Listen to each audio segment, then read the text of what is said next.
Hi, hello friends. Today we are going to see about reincarnation in Naruto with Useless System Part 4.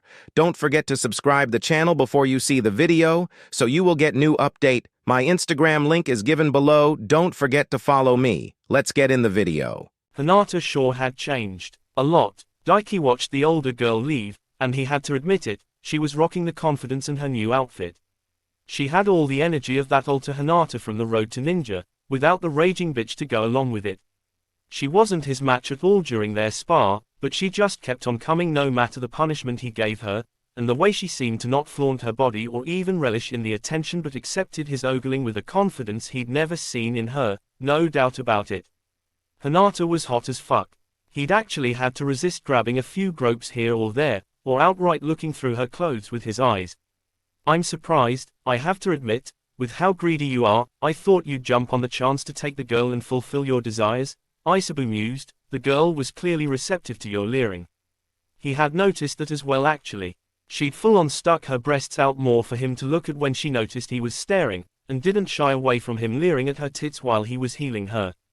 That's just because I'm the one that fueled her confidence in the first place. Daiki shrugged. He had a feeling, if he pushed with her, Hinata would let him play with her. But he wasn't going to. A cunt he may be, but he and Hinata were more or less friends. He wasn't going to take advantage of her leaning on him like that. It would be a complete scum move. She was in love with another guy anyway, grating as it was that he'd accomplished more than he thought with Hinata on making her actually have worth as a partner to support Naruto, and found himself desiring her himself. Mission failed successfully. Besides, as much as I would love to rail her till she has hearts in her eyes, my place is a shithole. Daiki pointed out. He wouldn't be bringing any girls back to his place, until he got a better place. And that wasn't even going into all his other issues that would make him horrible boyfriend material right now. He wondered idly how much it would cost to get him a compound of his own. Maybe not one suited for an entire clan or something, but one with a big living space and general property area where he could train if he wanted. What about one with a nice big pond? Isabu suggested. Like for koi fish? Daiki asked. I suppose, but more for me, the turtle Bayu replied. Hate to break it to you, but you're a bit too big to fit a pond, buddy. Daiki snorted at the mental image, imagining the leviathan of a turtle dipping one of his feet in a pond and barely covering a toe. Not like that, you fool, Isabu huffed. I can form miniature clones of myself, remember. If you can form a summoning contract, I can link it to myself and you can use the contract to summon a clone of me. Huh, that could work. He vaguely remembered Naruto getting stuck inside Isabu's stomach once and a horde of mini Isabus trying to eat him alive. That would be a useful jutsu for dealing with multiple enemies. Summoning, Isabu Horde Devourer. That would be a badass name for it as well. I just want to relax in some proper water when I can, but sure, feel free to weaponize my leisure idea. Isabu sighed. You really do have a one-track mind. Earlier you were thinking about how you could create a seal that would have your clothes strangle someone for you in case they pinned you. Gotta keep up the grind set, buddy, was Daiki's only excuse. Speaking of the grind set, a rush of memories flooded his mind. One of his clones just popped. It was one of the ones working on water elemental manipulation. It looked like it was spreading what it learned so far to the other clones. He had 21 clones in total grinding away in Isabu's dimension. 10 working on the water jutsu that Isabu told him of through Yaguras, and holy fuck was there a lot, and that wasn't even going into the jutsu of other elements the dude knew. And another 10 working on the basics of water elemental manipulation, which started off from draining moisture from physical items that retained water, like leaves. The one left over was the main clone he made, to replace clones that popped themselves and be refilled on chakra by Isabu. Once his chakra capacity grew, he'd be able to make even more and steadily increase the amount of clones he could use for his training. Yeah, he should totally work on that summoning scroll. Isobro was such a big help to him, he needed to show his gratitude. Please don't call me that. Isabu groaned, he sounded in pain. He was about to respond, but just then, a familiar dark-haired teen walked into his training ground, though the Uchiha was looking over his shoulder oddly. I'm popular today, Daiki snorted. Hey, Sasuke greeted him, what's with the Hyuga that just came from here? I hope a new girlfriend isn't gonna slow your training down. Kicking you around is good for my progress. Daiki raised an eyebrow. You've never kicked me around before, even back in the academy you weren't that much better than me, he shot back. And what do you mean? It's Hinata. Sasuke gave him a blank look. Who the hell is Hinata? He asked, completely lost. What, you know, the Hyuga heiress. Was in our class for 8 years. Daiki reminded. Doesn't ring a bell. Sasuke shook his head. This guy, she's on a team with Shino and Kiba, she stalked Naruto all the time. Daiki added. Sasuke blinked, before his eyes widened. Wait, her. He gaped. What the heck happened? She smiled at me and everything. I remember that girl like hiding away when I met her eyes a few times. Daiki smirked, crossing his arms. Some of my awesome rubbed off on her, he replied. Gross, wasn't she like Naruto's fangirl or something? She was a quiet one at least, if only the ones that followed me around were that quiet. Sasuke wrinkled his nose, shaking his head. Well, if you're fine with a fangirl, how about Sakura? And Yamanaka, I give you my blessing to rub all over them. Granted, no idea why you'd want to, but have at it. They really bother you, huh? Daiki couldn't help but laugh. The boy always complained about them to him. I make no attempts hide that, I've told them straight up, but they still won't leave me alone. Sasuke shrugged. Also, what the hell is up with your eyes? Dujutsu, Daiki shrugged, ran into a missing ninja on my last mission. His eyes were pretty damn powerful, so when I killed them I implanted them. Sasuke raised an eyebrow. You trying to be Kakashi or something? He asked, but otherwise barely reacted. Not really, but they were just gonna go to waste. Daiki shrugged. It's just like taking weapons from their corpses as well. Sasuke snorted. You don't need to make excuses to me. He shrugged himself. You didn't have a dujutsu, now you do. Do you know how many people in the past wars tried to kill members of my clan for their eyes? I'll tell you, a lot. It's just common sense. I'd do it as well if I didn't have the Sharingan, the best dujutsu by the way. He smirked and flashed his Sharingan on. See, this was why he was actually beginning to like Sasuke. The guy understood the grind. You think so? Daiki grinned challengingly and narrowed his eyes, focusing his chakra through his eyes. The air shimmered, and a clone appeared right next to Sasuke. It lets you make clones. Weird, the Uchiha noted, before swinging his hand out to hit the clone and no doubt dispel it. Only his hand went right through it as if it were a mirage. What the hell? Sasuke blinked, confused and stared as the clone faded away before looking back at Daiki. What was up with that? That was an illusion, but I couldn't see through it and I could see a chakra network that looked identical to yours in it. Chakra ghost, Daiki's grin turned smug. Even the Sharingan and Byakugan can't tell them apart from the real thing according to the last user. Just one of the many abilities these eyes have. Sasuke's smirk returned, but was full of excitement now. Alright, that's a pretty neat trick. I'll admit, he admitted. What else you got? He challenged, sliding into the opening stance of the Uchiha Interceptor style. Oh, a ton of shit and one specifically I want to test against you actually, Daiki retorted. He had been wondering if masking his chakra network would make the Sharingan unable to copy his jutsu after all, but I'm gonna have to pass on using you as a punching bag today, buddy. Sasuke eased out of his stance and raised an eyebrow at him. Odd of you, you never turned down the chance to fight, he pointed out, unless you have another mission that is. Nah, Daiki waved him off. Nothing like that. I've just come into a bit of money lately from missions and bounties I've cashed in. And, Sasuke prompted, other eyebrow joining the first. I'm thinking of checking out some houses, get a nice place for myself. Daiki shrugged back. My place is a shithole apartment I got given as a kid once I joined the academy and left the orphanage. I'm thinking it's about time I upgrade. Makes sense I suppose. Well, about as much as anything you do does, Sasuke nodded, giving a blatant odd look at the Isabu pauldron on his shoulder. What kind of place are you looking for? A pretty decently sized one I'm thinking, Daiki mused, crossing his arms. A bit like the main house of your clan compound, one with enough space I can train at and a pond is a definite as well. Maybe someplace where it isn't too busy. I like my privacy after all. Oh, is all that? Sasuke gave him a deadpan look. Sure you don't want a waterfall out back in your own collection of maids while you're at it? You're the one that asked, dipshit, Daiki snorted. I'll make my own waterfall if I want one, and maybe if you're lucky, I'll convince Sakura and Ino to be my maids to save you from them. If only, Sasuke snorted back. So going by your words, you're learning water and earth ninjutsu as well now. Water jutsu, yeah. As far as earth goes though, Daiki responded and slowly ran through a set of hand seals, 10 in total, before crouching and slamming them on the ground, Earth-style, barrier. In front of him, a large 20-foot-tall wall of earth shot up from the ground and about a foot or so wide.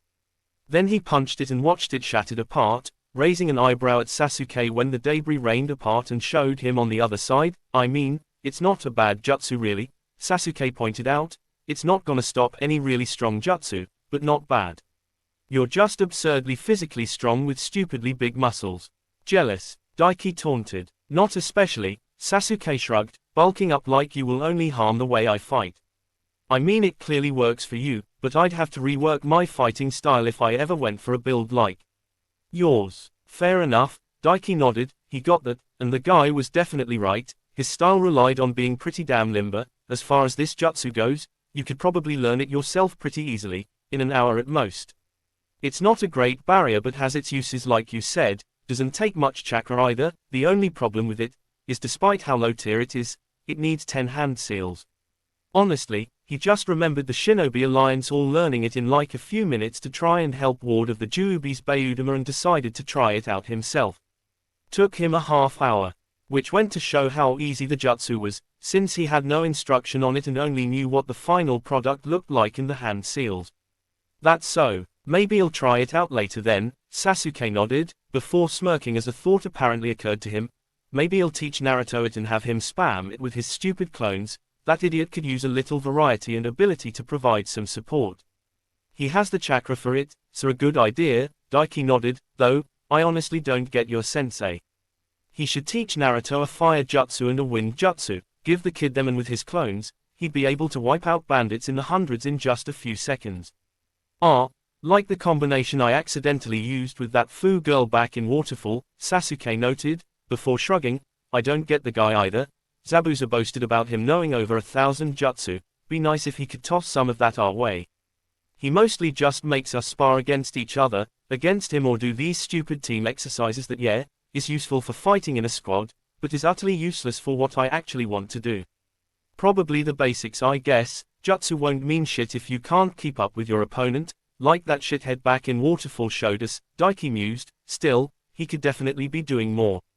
It isn't as bad for you since you have your clan teachings and probably at least a few jutsu scrolls kicking around, and in the future you'll be easy to copy a ton, but Naruto and Sakura are getting fucked over in the long run that way. Kakashi sucks and a genin has a better idea on how to train his team. Nothing I haven't thought before, Sasuke snorted, but putting how unreliable Kakashi is out of mind for the moment. As far as your little house touring idea goes, I've got a place like that I wouldn't mind selling you. You do? Daiki gave him a confused look. Isn't that like your clan property though? And I have no clan residing there, Sasuke pointed out. I was thinking of selling some of the outer properties anyway. A bunch of annoyances on that civilian council that handles the business sectors and stuff of the village have been hounding me for a while about it. One in particularly wanted this property I'm thinking of. I'd rather sell it to you than have him live anywhere near me. So Spike then. A wide grin spread across Daiki's face. I can totally get behind that. I figured, Sasuke smirked back. Alright, come on then, I'll show you the place. He wasn't at all expecting the place Sasuke showed him. For one, it was way bigger than he thought it was going to be. It looked for all intents and purposes like a Japanese-style mansion, all sliding doors and everything. And it was, he repeated, big. The place had 3 bathrooms, multiple in-house storage rooms, a large living room and kitchen, a dining room and 8 bedrooms, one of them being a much larger master bedroom. That was only the main house itself. On top of that, as requested, the place had a large koi pond, and he did mean large. It was at the front of the house, on both sides of the path leading towards the main house, the path built right over it. There were multiple gardens that, while untamed now, were most likely used for growing fruit and vegetables. And to top it all off, at the back of the property, there was a large spread-out yard, big enough to contain a large storage shed and moderate-sized training dojo and still have plenty of space left over for him to train. The place was run down for sure, because nobody had lived in it for years, but it was still connected to the electrical grids and stuff apparently. He'd just need to get them turned back on. So, what do you think? Sasuke asked once they were done. They were currently sitting on the back porch, overlooking the backyard. Want it? Yeah, I want it. Daiki looked at the boy as if he were crazy. Who wouldn't want this place? No way I can afford it though, this place is amazing. Way fucking better than his shitty little apartment. I'll give it you to cheap, Sasuke shrugged in response. It's not perfect or anything and needs works done on it, so isn't worth as much as it used to be, and if you don't have enough, I'll let you pay it in installments over time. That could work. Sending a clone out every day when he was training to do AD rank was already pulling him in a nice tidy sum. He could just do multiple, he supposed. And there were always missing ninja out and about somewhere to hunt down. Alright, that works out well enough for me, Daiki agreed. How much you want for it? Sasuke shrugged again. Like I said, pretty cheap, I'll give you it for 10 million. Daiki's mouth dropped. That's it. He gaped. Sasuke smirked at his shock. I told you, cheap, he pointed out. Besides, the Uchiha land in general has went down quite a bit in value over the last few years with nobody to take care of the place, and you know, being pretty far from the interior of the village on top of what happened to my clan, civilians are a superstitious bunch. They think ghosts and demons or something are going to haunt them. A frown spread across his face as he finished explaining the reason why he was selling it so cheap. Daiki winced, the air becoming a bit melancholy around them. Actually, demons and ghosts are a real thing, he pointed out, changing the subject. Sasuke gave him an odd look, before huffing and rolling his eyes. Bullshit, the older boy retorted. No, I'm not kidding. Daiki shook his head and laughed. Hell is a literal real place. There's even a summoning clan that came from hell once. They got sealed in a bunch of doors though. Have you been doing drugs? Sasuke asked incredulously. Demons, sealed into doors. Do you hear how stupid you sound? Hey man, Hashirama Senju could summon them. Hell, he used them against your ancestor Madara from what I hear. Daiki shot back. Actually, I even know where some kind of demon fucker is right now. Calls itself Kijiboshi. It's not actually far from the village actually. He'd actually confirmed the place it appeared in was a real place. The thing was pretty damn strong considering it took a Shippuden three-tail cloak Naruto to beat it. He'd had the idle idea since Isabu told him about the origins of the Rashomon, about going after it and forcing it to become his subordinate. Sasuke was still giving him a disbelieving look. I'll believe it when I see it, he snorted. So you want the house then? He asked, moving on. Yeah, I'll take it. Daiki put the topic on the shelf for now and agreed. Actually, this is a pretty big place. Who did it belong to before? It would have to be someone at least semi-important, right? A cousin of mine, Sasuke shrugged. His name was Shisui. This is where his family has lived for decades before. Wait, this place was fucking Shisui's house. As in Shisui of the Shunshin. Daiki wanted to confirm. You know him? Sasuke blinked, surprised. Only by reputation, Daiki explained quickly. Dude was a badass. He made the Shunshin actually full-on viable in combat and mastered it so well he could use it on the fly with no hand seals. I heard people compare him to the Yondaime Hokage a few times. Sasuke's lips quirked up. He was a pretty cool guy, he agreed lightly. Daiki agreed. Shisui was such a fucking badass. And his Susanoo was so fucking epic. The green coloring of it was so nice and it had a full-on drill arm. Too bad that cunt Danzo had to fuck everyone over. If he didn't, the village would have the full Uchiha clan still, alongside Itachi and Shisui, both who would no doubt be powerful S-class shinobi by this time. Then he wouldn't need to worry about the Akatsuki as much. He would have a freaking Itachi on his side after all. Fucking Danzo, he was Waikanoa couldn't have nice things man. Daiki frowned, looking at Sasuke. Should he? He couldn't tell him all he knew of course, but he had an excuse.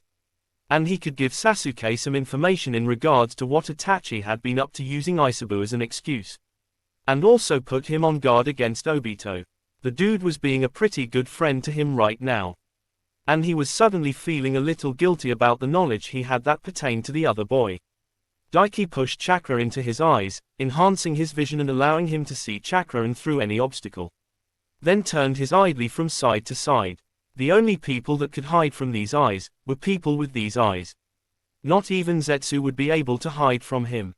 Trick him? Most likely yes, considering he could perfectly mimic the looks and chakra of another, but hide from him. Not a chance. Nobody. Daiki noted. The closest people were over 1,000 feet away.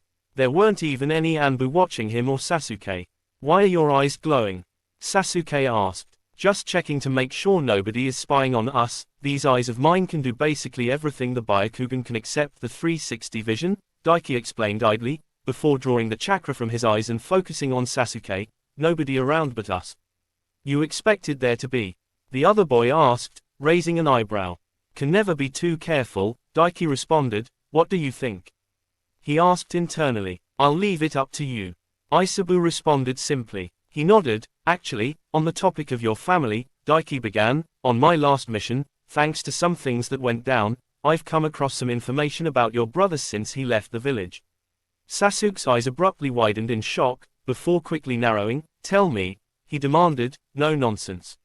Usually, Daiki would probably make a quip about him being rude, but, he understood, this wasn't quite the right moment. Even just some passing information about Itachi was incredibly important to Sasuke. His brother was the guy's main driving force in life right now. What do you know about Jinchuriki? Daiki asked. Sasuke frowned, brows furrowing in deep thought. Power of the human sacrifice.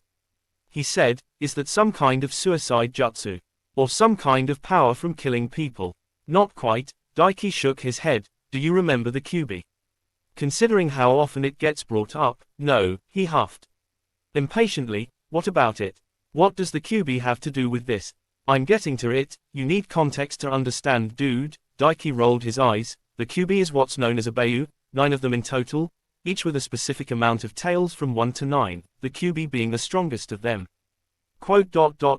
And, Sasuke prompted, Beiyu can't die, it's as simple as that, when they're killed, they just reform. Daiki dropped, they have to be sealed away, but not anything can work for that. It needs to be people to hold them for any length of time. These people are called Jinchuriki. And bringing this up in regards to Itachi, means he's got something to do with these Jinchuriki or wants them for something. Sasuke caught on pretty quick. Quite, Daiki nodded. The thing about Jinchuriki is that they can usually use the power of the Beiyu sealed in them. Granted, that's simplifying it a lot and it comes with a lot of risks. But, being a Jinchuriki comes with a bunch of benefits, like massive chakra reserves, incredible endurance, a natural healing factor and depending on the Beiyu, special almost Kekai Genkai-like abilities. I see, Sasuke responded and fell silent for a moment, before, so I take it then, that Itachi is hunting these Jinchuriki for some reason. Going from what you told me, for the power being one gives.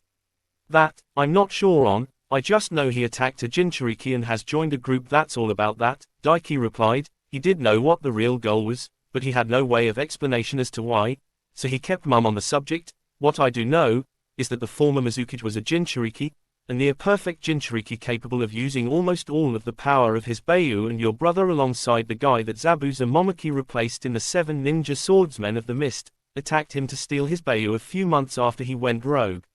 Sasuke's eyes widened massively. The Mizukage. He sputtered. He didn't win, Daiki quickly assured him. His partner even got killed in the process, which is why he was replaced when his sword was reclaimed. But your brother managed to escape and injured the Mizukage in the process. The thing is, he apparently shot some crazy black flames from his eyes. His Sharingan was different as well from yours. It had some crazy shuriken-like pattern in them.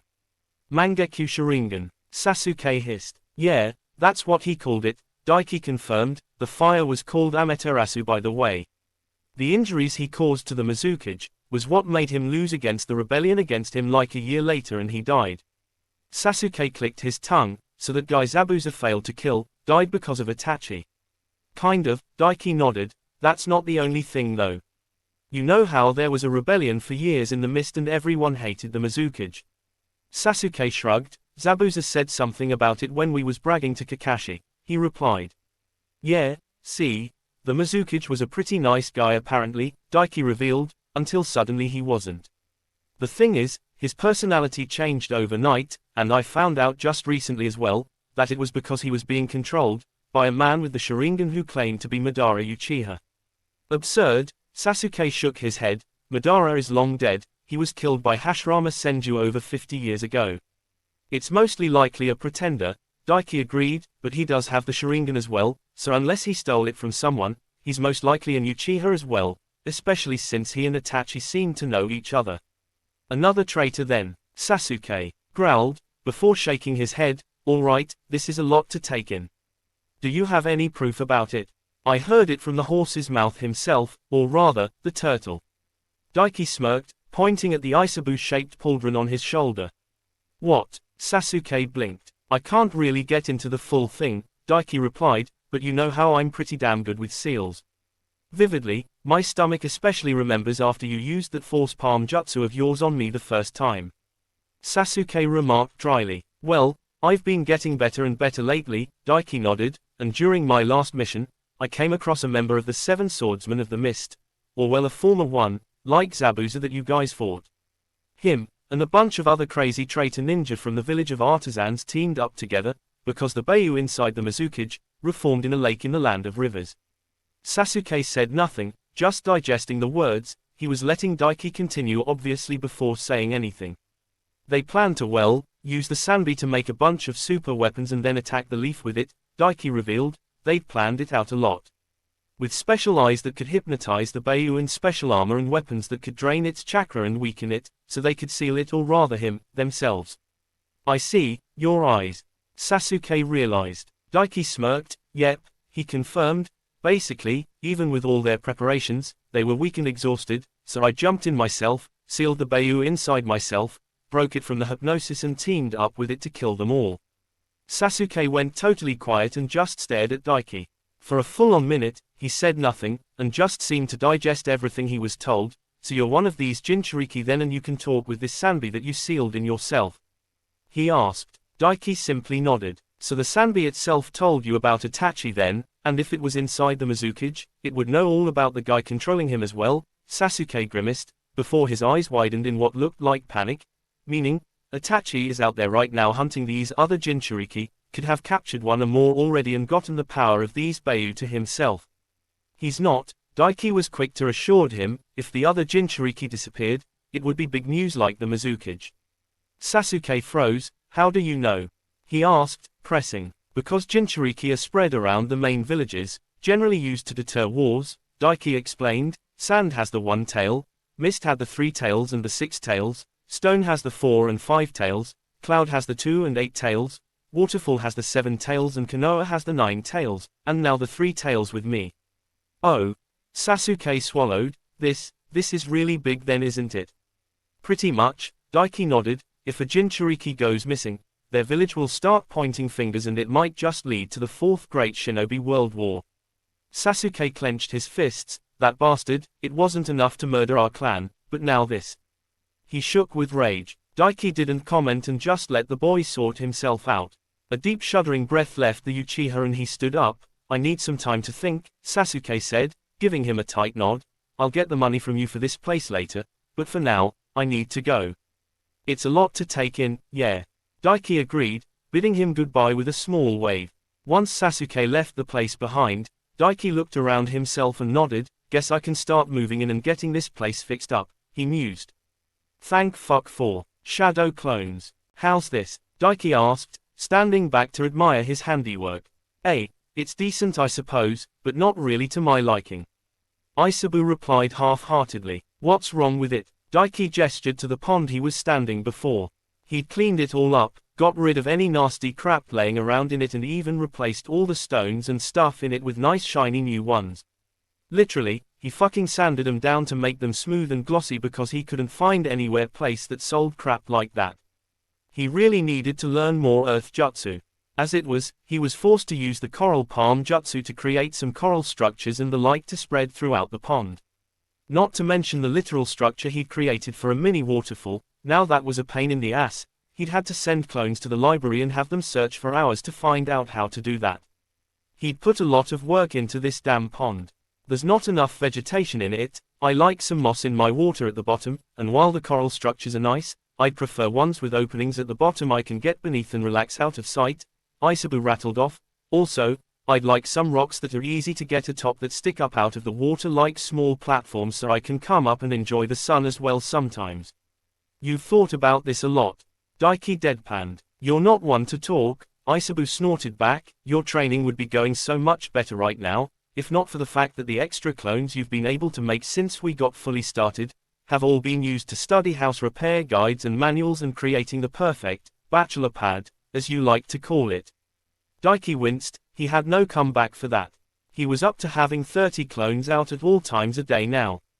The same amount was still being used for training though, while the new extra 9 clones running around, were all assigned to maintenance on his new place. Alright, I'll give it a tune-up, Daiki relented. It wasn't like he'd filled it with water yet anyway. Any preferences for wildlife? People won't pay as much attention if there's a bunch of other critters in there with you. Get some koi I suppose, they draw the eye a lot, maybe add a few lily pads and some frogs I suppose, Isabu mused. By the way, that girl is still hanging around outside the property.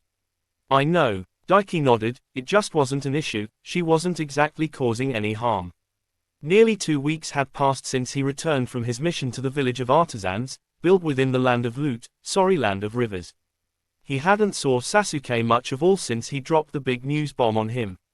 The older boy had collected the money Daiki owed him for the new place, and they'd sparred twice, but the boy was in an odd state between focused and distracted. It was weird. He'd actually saw Hinata more than Sasuke. She popped up at training ground 69 every few days to spar with him, and Daiki definitely wasn't going to turn her away. The experience of fighting a gentle fist user was not only helpful for his own fighting experience, but learning from her movements as well. If he really needed to, Daiki was sure he could copy some of the gentle fist and close tenketsu. It wouldn't be viable really mid-fight, because the taijutsu style didn't mesh well with his way of fighting, but it could definitely help for capturing people if needed and keeping them docile. Plus, watching her stellar rack bounce around with like every movement she made was a treasure for the eyes for sure. A week ago though, he'd noticed something. Hinata had a little follower who followed him to his training ground, and now to his new house. It was a girl too, who was spying on him. Adorable little Hanabi Hyuga. I suppose I'll fill it up for now, Daiki mused, putting the little girl out of mind for the moment. What Isabu wanted added, could be done later once it was full, he'd leave a clone to it. Focusing his chakra, Daiki brought both hands into a seal and spread his energy out into the air around him. Hidden mist jutsu, he said. His chakra threaded through the moisture in the air and moments later, a thick, blinding mist spread throughout the property. It was so thick and full of chakra that without focusing chakra into his eyes, he couldn't see more than a few feet in front of himself. Grunting, Daiki focused on the chakra-filled mist, before using his chakra to draw it all together. The mist cleared up in moments, coming together and forming into a large sphere of water, hovering over Daiki's head. He flicked his fingers down, and the water sphere formed into a stream and poured into the pool, filling it up. Daiki whistled. Damn, has to be a good few thousand gallons in there, he noted, impressed with himself. It had taken a ton of chakra, but he put the training in water elemental manipulation his clones had been going hard at, to good use. Yes, this'll do. The water is much more pure and clean than normal thanks to your chakra. Isabu noted, pleased. Good. Daiki nodded, before bringing his hand to his neck and cracking it. Suppose I'll deal with my little admirer now as well, he mused. While he didn't mind her watching him for the most part, it would be kind of hypocritical of him to do so considering he could peek into the hot springs on the other side of the village from his living room with his eyes and had done so a few times, totally accidentally of course. But yeah, while she was watching him, he couldn't really go about his more clandestine training.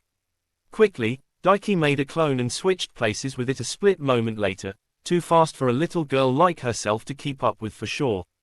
He hid his chakra completely using his eyes, before dipping around the building and moments later, silently landing behind his target, leaning against the outer west wall of his property, veins visible around her eyes and peering straight through the wall. Odd. Her hair was cut pretty short, framing her face. He was sure that only happened after the time skip and it was long during the Chunin exam finals. Then again, it was just a hairstyle change, so not really worth focusing on. Getting a good look, he spoke up, crossing his arms and eyeing the girl in amusement. Hanabi gave a startled jump, before whirling around, Byakugan blazing and falling into the gentle fist-opening stance on instinct. You. She glared. Me. Daiki agreed with a nod. He was himself of course after all. Very well, since it's come to this, I'll just have to defeat you. The little Hyuga declared, grandly. Okay, Daiki replied lamely, raising an eyebrow at her. Feel the might of the Hyuga clan. Hanabi shouted before lunging at him, 2 fingers out on each hand and filled with chakra. She launched into a barrage of blinding fingers strikes, aiming for his tenketsu, and he had to admit, she was pretty damn fast for her age. Faster than he was when he became a genin actually. Not fast enough though. Without even uncrossing his arms, He dodged and weaved between her rapid-fire finger strikes, stepping back. Hi, hello friends. Today we are going to see about reincarnation in Naruto with Useless System Part 4. Don't forget to subscribe the channel before you see the video, so you will get new update. My Instagram link is given below. Don't forget to follow me. Let's get in the video. Every now and then for some space. Finally, he just got bored of that though, and lashed out with both hands, grasping her wrists and yoinking her up into the air. So, why are you spying on me, little Hyuga? Daiki asked. You'll never make me talk. She snarled, like a cute little puppy. Higher. She lashed out with a strong kick at his unprotected side. A dull thump echoed as her kick made impact. And Daiki just stared at her. No really, why are you spying on me? He repeated his question. My strongest kick had no effect. Hanabi went wide-eyed in shock. Well, his ribs throbbed a tiny bit from it, but he took harder hits from his clones, multiple dozens of times a day, so it was easy to ignore. You're pretty good for your age, Hanabi, Daiki chuckled. Really good actually, but I'm the best genin in this village, so you'll need to get a lot stronger if you want to beat me. Neji is the strongest genin in the village. She glared cutely at him, before blinking her pupil-less eyes slowly and then going wide-eyed in shock. Wait, how do you know my name? She demanded. You're Hinata's little sister, she talked about you sometimes. Daiki shrugged, not actually lying. Hinata did mention her sister during small talk after they sparred. And no, Neji is the second strongest genin in the village, maybe third actually depending on how a few others go about fighting. I'm the definite strongest, but you already know a bit about how strong I am with how much you've been spying on me the past few days, right? So you knew, she gasped, hear you trying to lull me into a false sense of security then and ambush me like you have here. No, I just didn't really care you were spying on me, Daiki shrugged. If I had to guess, this has something to do with Hinata's new attitude. Fine, yes it does. She growled cutely, sister has changed greatly in the last few months and I have deduced that it is because of you. Pretty much, Daiki nodded, not denying his involvement. What's the problem? Hinata getting more confident and using her strength properly was a good thing, wasn't it? Hanabi stopped glaring at him, and a lost look appeared on her face. I do not understand, sister is weak, she cannot even beat me, she said. Even with her new attitude, she has still lost to me. Yet her new confidence remains, and when I followed her to find out why, I saw her fighting you. She was much stronger than she was against me and much more ferocious. Damn right that girl was ferocious. Seriously, it didn't matter how many times he put her on that nicely plump and shapely round ass of hers, she bounced right back up and came right at him like a lioness fighting for her next meal. But, Daiki could understand the girl's confusion. He remembered vaguely that Hanabi always looked up to her sister, but the weakness in Hinata slowly squashed that as she was promoted to heiress over her and claimed to be her better in every regard by her father and grandfather. It wasn't until after she saw Hinata's resolve, a newly created powerful jutsu of her own and Hinata facing off against pain to save Naruto, that Hanabi realized her sister had always been strong. It's because she's kind, Daiki answered simply. You're her precious little sister after all. Hanabi's eyes slowly widened in realization at his words. But it is Hinata's fate to be weak, she whispered, and it looked almost as if the little girl's entire world had been turned upside down. Like she couldn't understand at all why Hinata was strong now. It was her fate to be weak, Daiki stated firmly. He didn't deny that. The canon Hinata was pathetically weak. The thing about fate, little firecracker, is that there isn't just one path and a single decision can send you down an entirely new road. All I did was give her a little push down a different road than she was traveling before. There was no use denying it really. For one, some kind of destiny shit did exist in this world. It might not be absolute, because he knew for sure he could go kill Naruto right this very moment and the prophecy about him uniting the Beiyu would never come to pass. Not that it would actually anyway, because Isobro was with him now, and he didn't plan on letting anybody rip out his bro and stuff him in a nasty ass-looking statue. How many times are you going to keep calling me that? Isobu griped. Plus, convincing someone like Neji or even Hanabi here that fate wasn't actually a thing, would require a bunch of speeches and some fighting against unwinnable odds and stuff. So, the best thing to do was just take his own spin on things. Just because fate was already written in the stars, didn't mean he could take a rubber to it and replace it with a different tale.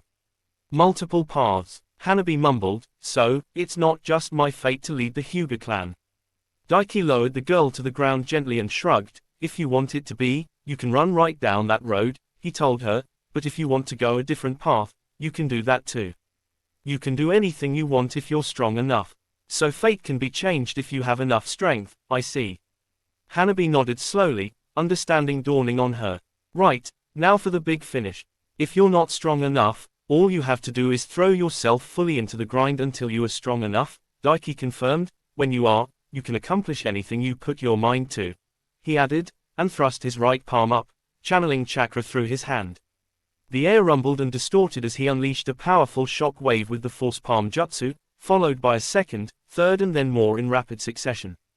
That's, Hanabi gaped wide-eyed at him, the 8 trigrams vacuum palm.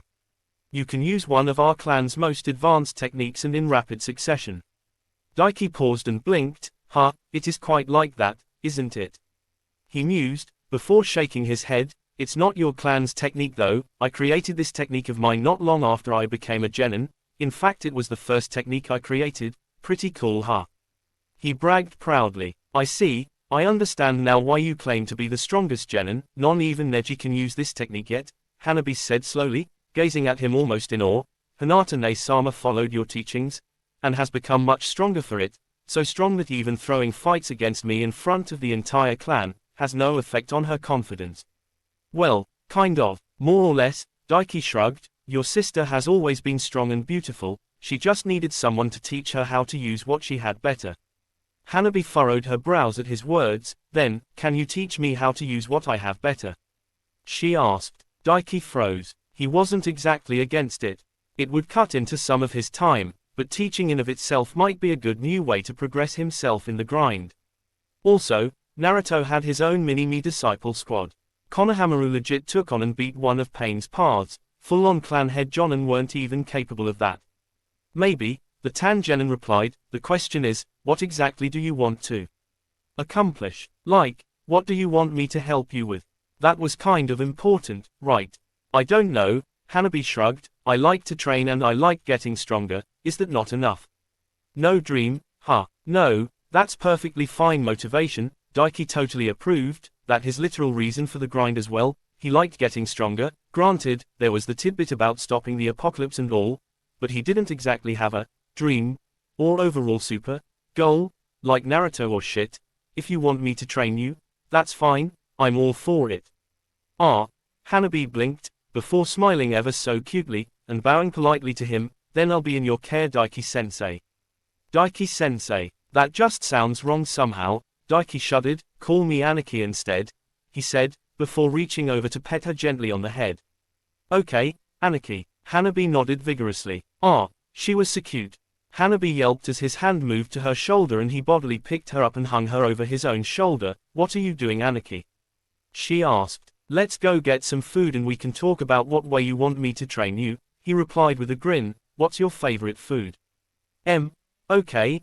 Hanabi wrapped her arms around his neck and hung on as he began walking. I'm partial to bananas and milk, and I absolutely disdain Mitsuba.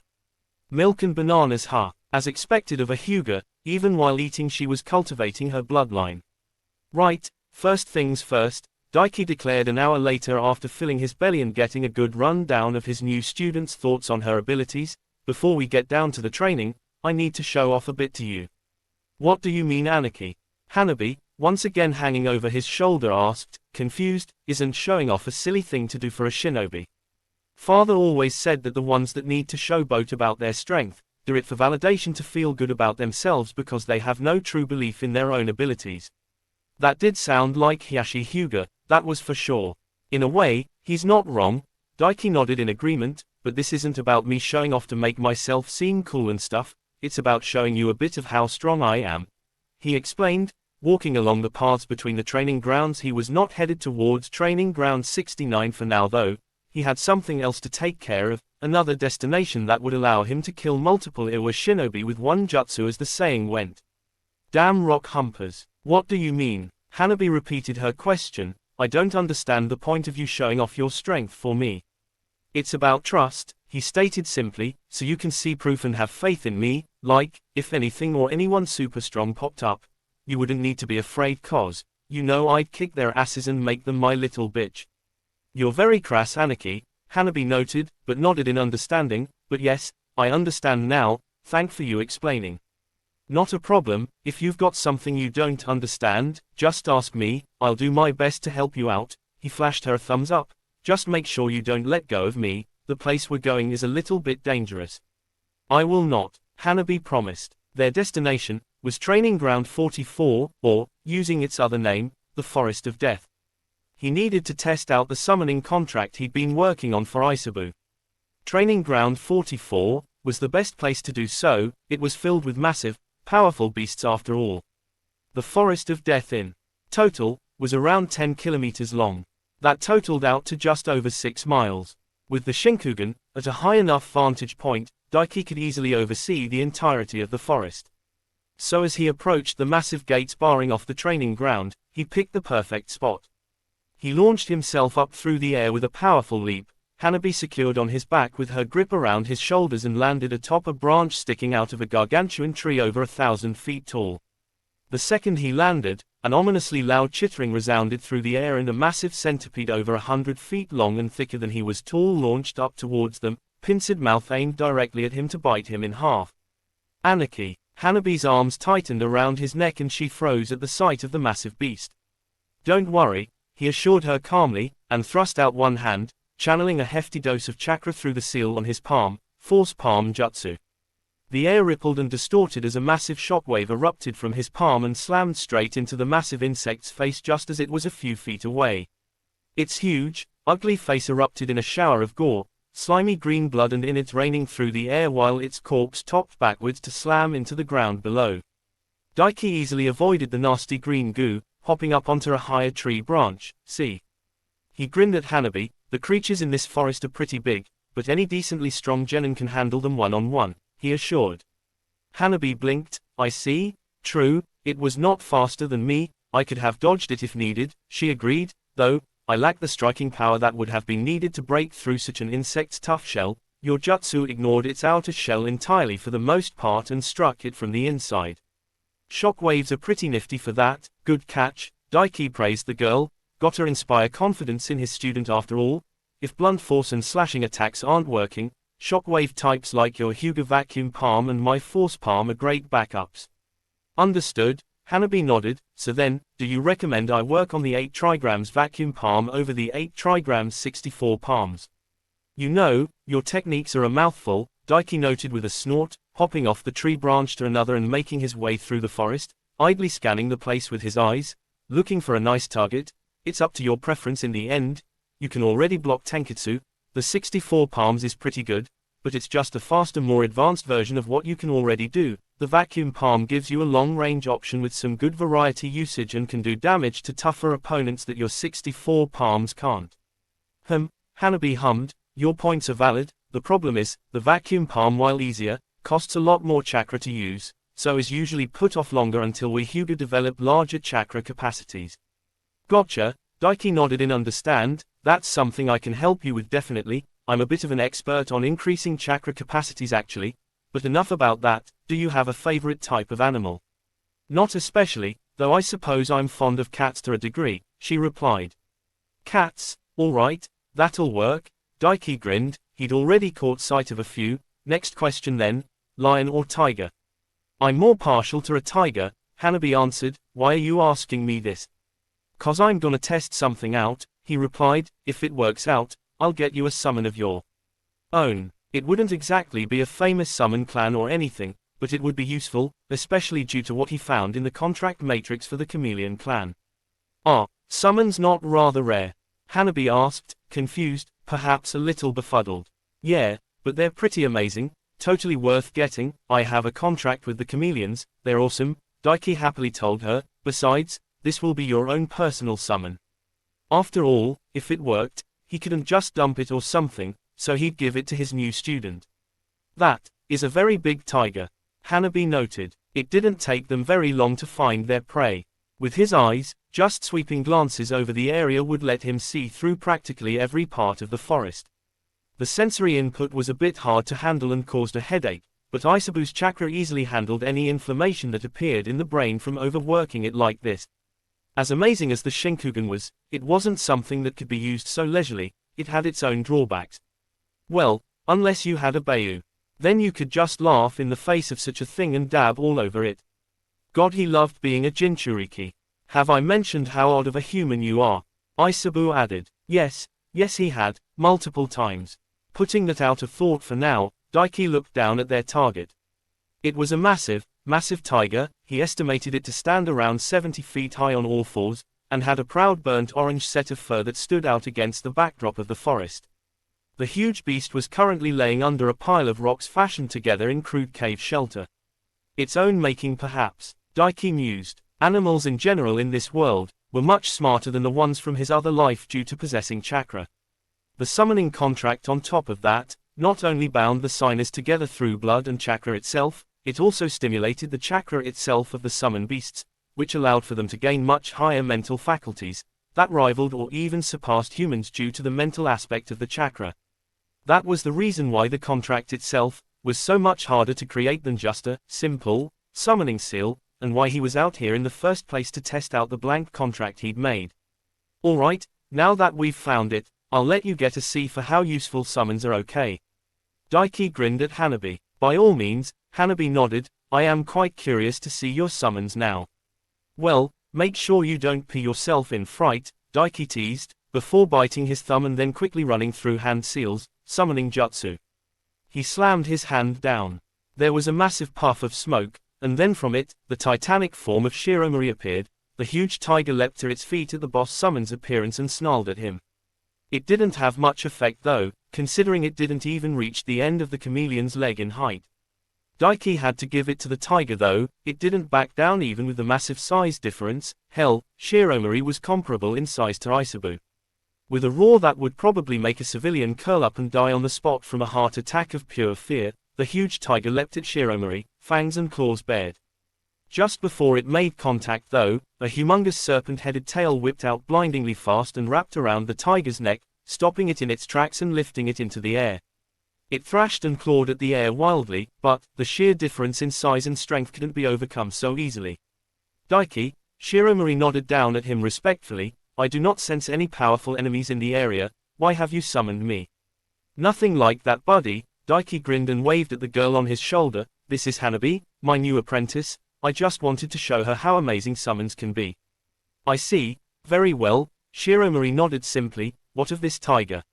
Shall I kill it? Nah, I need it to test something out. Daiki waved the huge chameleon off, and if it works out well I'm gonna make this guy Hanabi's personal summon beast. Ah, the summoning contract for your turtle friend, understood? Shiromori nodded in understanding, before looking down at Hanabi with great big yellow eyes. A pleasure, student of the Chameleon Clan Summoner, perhaps you will one day sign our contract as well. He mused lightly, before dipping his head, and then erupting into a puff of smoke and disappeared. The huge tiger, half unconscious from being choked out by Shiromori's huge tail, hit the ground, falling from a good 50 feet in the air, the impact of its huge bulk making the ground shake. So, what did you think? Daiki prompted the girl on his shoulder. Hanabi stared at the spot Shiromori towered over a moment ago, before swallowing. I understand, summons indeed seem very powerful. I do not even know how I would begin to combat such a powerful beast, she answered, or coloring her tone, before she directed her gaze down at the huge tiger that was slowly pushing itself to its feet. In contrast, the tiger does not seem nearly as impressive. That's mostly because while it's sentient, it lacks sapience, the wisdom use its sentience and intelligence. Daiki laughed lightly. The summoning contract, if it works, will bind to its chakra and its bloodlines, bestowing that sapience on it, which basically means it'll be smarter and even able to train and develop special abilities like jutsu maybe. Everyone has to start somewhere after all. Besides, most genin would get thrashed by this guy here. It is female actually. Hanabi corrected him. Huh, well, get thrashed by her then, he amended, then nodded. Alright, let's do this then. He hopped off the tree, landing in front of the tiger just as she rose up to her full height, shaking off the daze from being choked out by his chameleon buddy. She locked eyes with Daiki, before snarling, none of that now. He glared right back at it, drawing upon Isabu's chakra, just enough so a yellow ring formed around his dojutsu and his eye whites bled into inky ringed purple. And he unleashed the combined killing intent of himself and Isabu. The giant tiger froze abruptly, its legs trembling beneath it and locking it in place. he had to give it props again for not just collapsing beneath the killing intent of Abayu. With it locked in place, Daiki summoned the contract he created from within the Dimension Force seal, opening it up and laying it down. Then, summoned a kunai to his hand. He tossed it out, burying it into the leg of the huge tiger. With how big it was little more than an insect bite really, but the beast gave a startled roar, breaking out of its terror-filled state. And then with a thought, he summoned the bloodied kunai back to the Dimension Force seal and then back to his hand. He knelt down and layered the blood of the huge tiger through the contract matrix, just as the incredibly large feline predator roared and bounded towards them. "You're a real tough girl, huh?" Daiki praised. She wasn't even thinking of running. Seemingly, she was going to defend her home to her last breath. He could respect that. She leapt through the air and he stood up, forming his fingers into the Ox seal. He commanded. Chains of interlocked sealing arrays erupted from the contract scroll, and just as her huge body soared over it, they shot up and wrapped around her body, holding her in place, then glowed a bright red. They only did so for a few seconds, before the chains of sealing arrays seemed to seep into her body and she dropped to the ground in a daze, staring forward with glassy eyes. Shooting forward, Daiki grabbed the contract, before leaping up into the trees, a grin of success on his face. "It worked. Is that it?" Hanabi asked, "and was that Fuinjutsu? You must be really skilled to be able to use such a high-level skill Anarchy." "I am pretty awesome," Daiki proudly agreed. "So, let's have you sign the scroll and I'll teach you the summoning jutsu, okay? It's pretty easy." Okay," Hanabi agreed, "but, shouldn't you do something about her down there? Don't you need her permission or something?" Not really," Daiki shrugged. "You just need to sign the contract and you can summon her, though, you'll have to win her allegiance yourself to get her to fight beside you once you summon her though, otherwise she'll probably attack you, but no big deal." Hanabi pursed her lips and frowned. "Anarchy, I'm beginning to believe you lack common sense," she pointed out. Later, Hanabi found herself walking through the halls of her clan compound. The sun was already beginning to set and she found that she was exhausted. Daiki Anarchy was a monster. She had never felt so exhausted in her life. After their adventure in what he seemed to fondly call the Forest of Death, he had given her the summoning contract scroll he had created, had her sign it with her blood, taught her the signs for the ninjutsu he used to summon that incredibly massive and powerful-looking beast he called Shiromori, and then forced her to train with him. And then when she couldn't go any longer, he healed her with medical ninjutsu and prompted her to go again. If this is how he typically trains with Hinata Ne-sama, it is no wonder she has improved so vastly. Hanabi thought tiredly, her arms feeling absolutely dumb to the bone while she carried a huge scroll almost as long as she was tall. Truly, Daiki Anarchy was a monster and he made the harsh training she went through with her clan seem paltry in comparison. It was no wonder he believed himself to be the most powerful genin in the village. Just as she turned the corner to the hallway where her room was located, she almost bumped into her father who was coming around at the same time. She was so exhausted her very senses were numb. "Ah, Hanabi, I have been her father paused, frowning and looking her over. "You look like you have been put through the ringer, daughter. And that is an awfully big scroll you have there. What have you been up to I wonder?" "I was meeting the one whom Hinata Ne-sama has been training with lately," Hanabi informed her father. "He is a formidable person and I see now that I need much more training. I asked him to teach me as he has been sister, and he agreed. This scroll is a summoning contract he made for me, to show off his capability as a shinobi and prove his claim at being the strongest genin in the village." For the first time in her life that she could ever remember, Hanabi bore witness to her father gaping stupidly at her, as if she was speaking an alien language and grown a second head. "Created a summoning contract, huh?" Hiyashi Hyuga sputtered. "You sure this will work?" Daiki asked, standing in front of his pond. The clone he'd left behind yesterday while he went and played with Hanabi, had taken the time to finish up the renovations on the pond that Isabu desired. Well, beyond the other inhabitants. Finding some frogs shouldn't be too hard, but he wasn't sure about where to find some koi. Maybe he could ask Fu to summon him some. Yes, it may not be blood, but my chakra is more in tune with my essence, because I am chakra itself given form. Isabu assured. He'd drawn up another summoning contract now that he knew it worked, had imbued it with Isabu's chakra, forming a link. He just wasn't sure if it would work since it wasn't blood. Kurama was forced into a contract with Madara Uchiha, remember? And I know from experience, blood from us will not work. Many have tried to force the issue with myself over the centuries. Do not worry, it will work, the huge turtle Bayu expounded. Well, he was the one with more experience, so Daiki would trust in his words. He drew upon a tiny amount of Isabu's chakra, before focusing and running through a few hand seals, then slammed his hand down on the ground, summoning Jutsu, Isabu. He declared. He'd found in the process, that beyond his main contract, he had to focus on Isabu specifically as well, which was kind of interesting as well and brought so many questions about the mental aspect of things and how it linked those who were connected to the contract. There was a puff of smoke and Daiki's chest, where his seal was located, gave a small thrumming throb, though not an uncomfortable feeling, and then when the smoke cleared, there was a small, tiny-looking Isabu on the ground, barely bigger than his palm. Ah, fresh air, how Isabu began basking in his newfound freedom, only to yelp as the tiny Bayu found himself snatched up by Daiki. Holy shit, you're so cute, buddy, Daiki exclaimed, grinning massively. Like seriously, he could carry him around on his shoulder like this, then if anyone wanted to fight he could be like, go Isabu, I choose you. Use Bayudama. I am not doing that, the tiny Isabu remarked dryly. Spoilsport. Hey wait, you can still hear my thoughts. Daiki realized and asked. This body is merely an extension of my main one, like the clones you can make, Isabu replied, and I can freely share my consciousness between these bodies I create.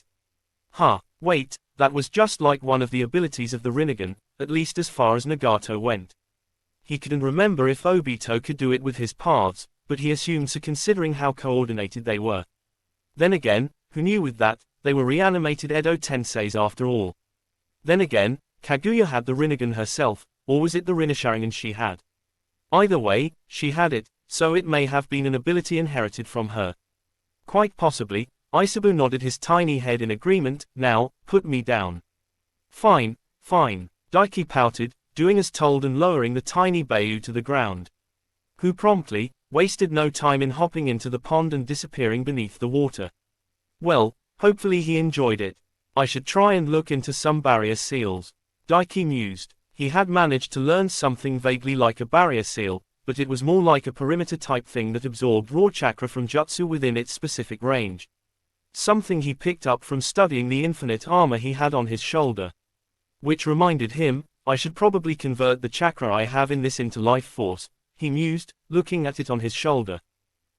No, wait, he'd do it come the Chunin exams, give it a little bit more to build up. What to do now though? His clones were training away in Isabu's dimension out of sight, getting those jutsu down through the grind. He supposed that left him physical conditioning to do. Or, I could look into some more loot or upgrading, he thought. There was still many things out there to get his hands on to power up with. He hadn't been able to narrow down the traveling clan with Neragui, the ferret that had part of the Stone of Gelul. Maybe it was about time to call in some help.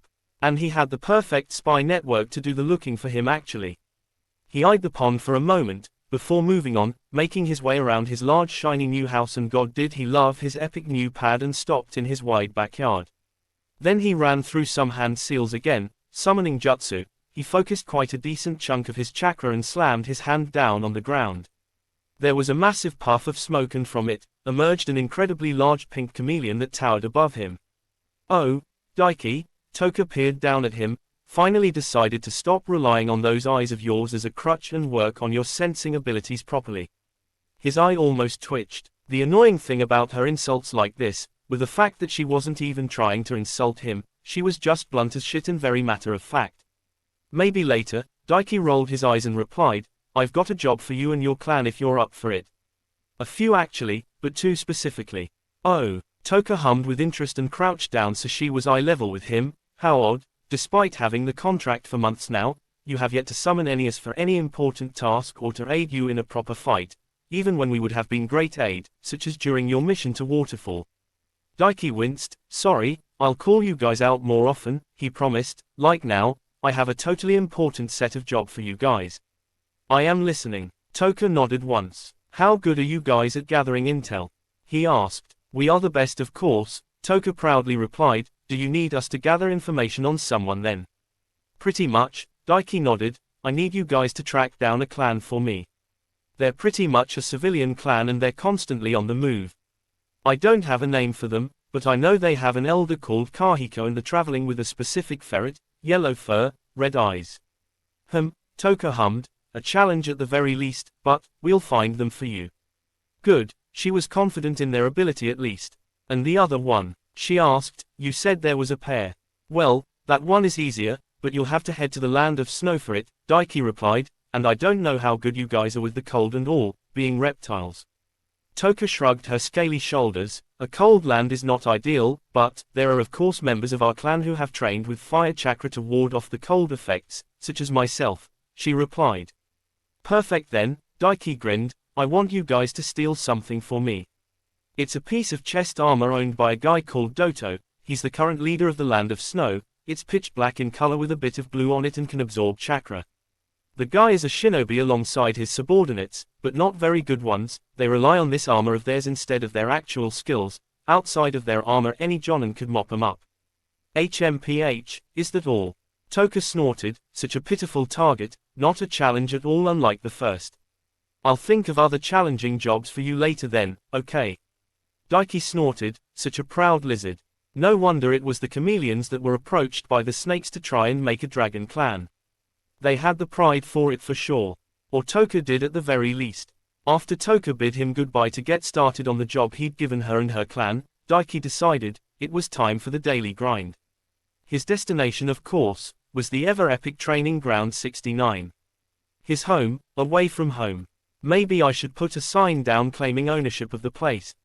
He wondered, could he even do that? Well, he could if he became Hokage, he supposed. Training ground 69, personal training ground of the Hokage. Hey, Daiki sighed, strolling leisurely along the pathway between the training grounds. The Sandaime hadn't brought the topic up at all, not even hinted at it to his clones that saw the man practically every morning. All the man did was greet him, make small talk, ask how his training was going. It felt like the man was trying to give him space to think things through and not pressure him. But that in of itself was pressuring Daiki and he was doing his best not to think about it. There is no rush, that was what Old Man Third claimed, but he was wrong. Daiki knew that, which was the problem. If there really wasn't a rush, he'd have accepted, because the offer was on the table plain as day, personal instruction from the Sandaime Hokage himself and probably access to the Forbidden Scroll.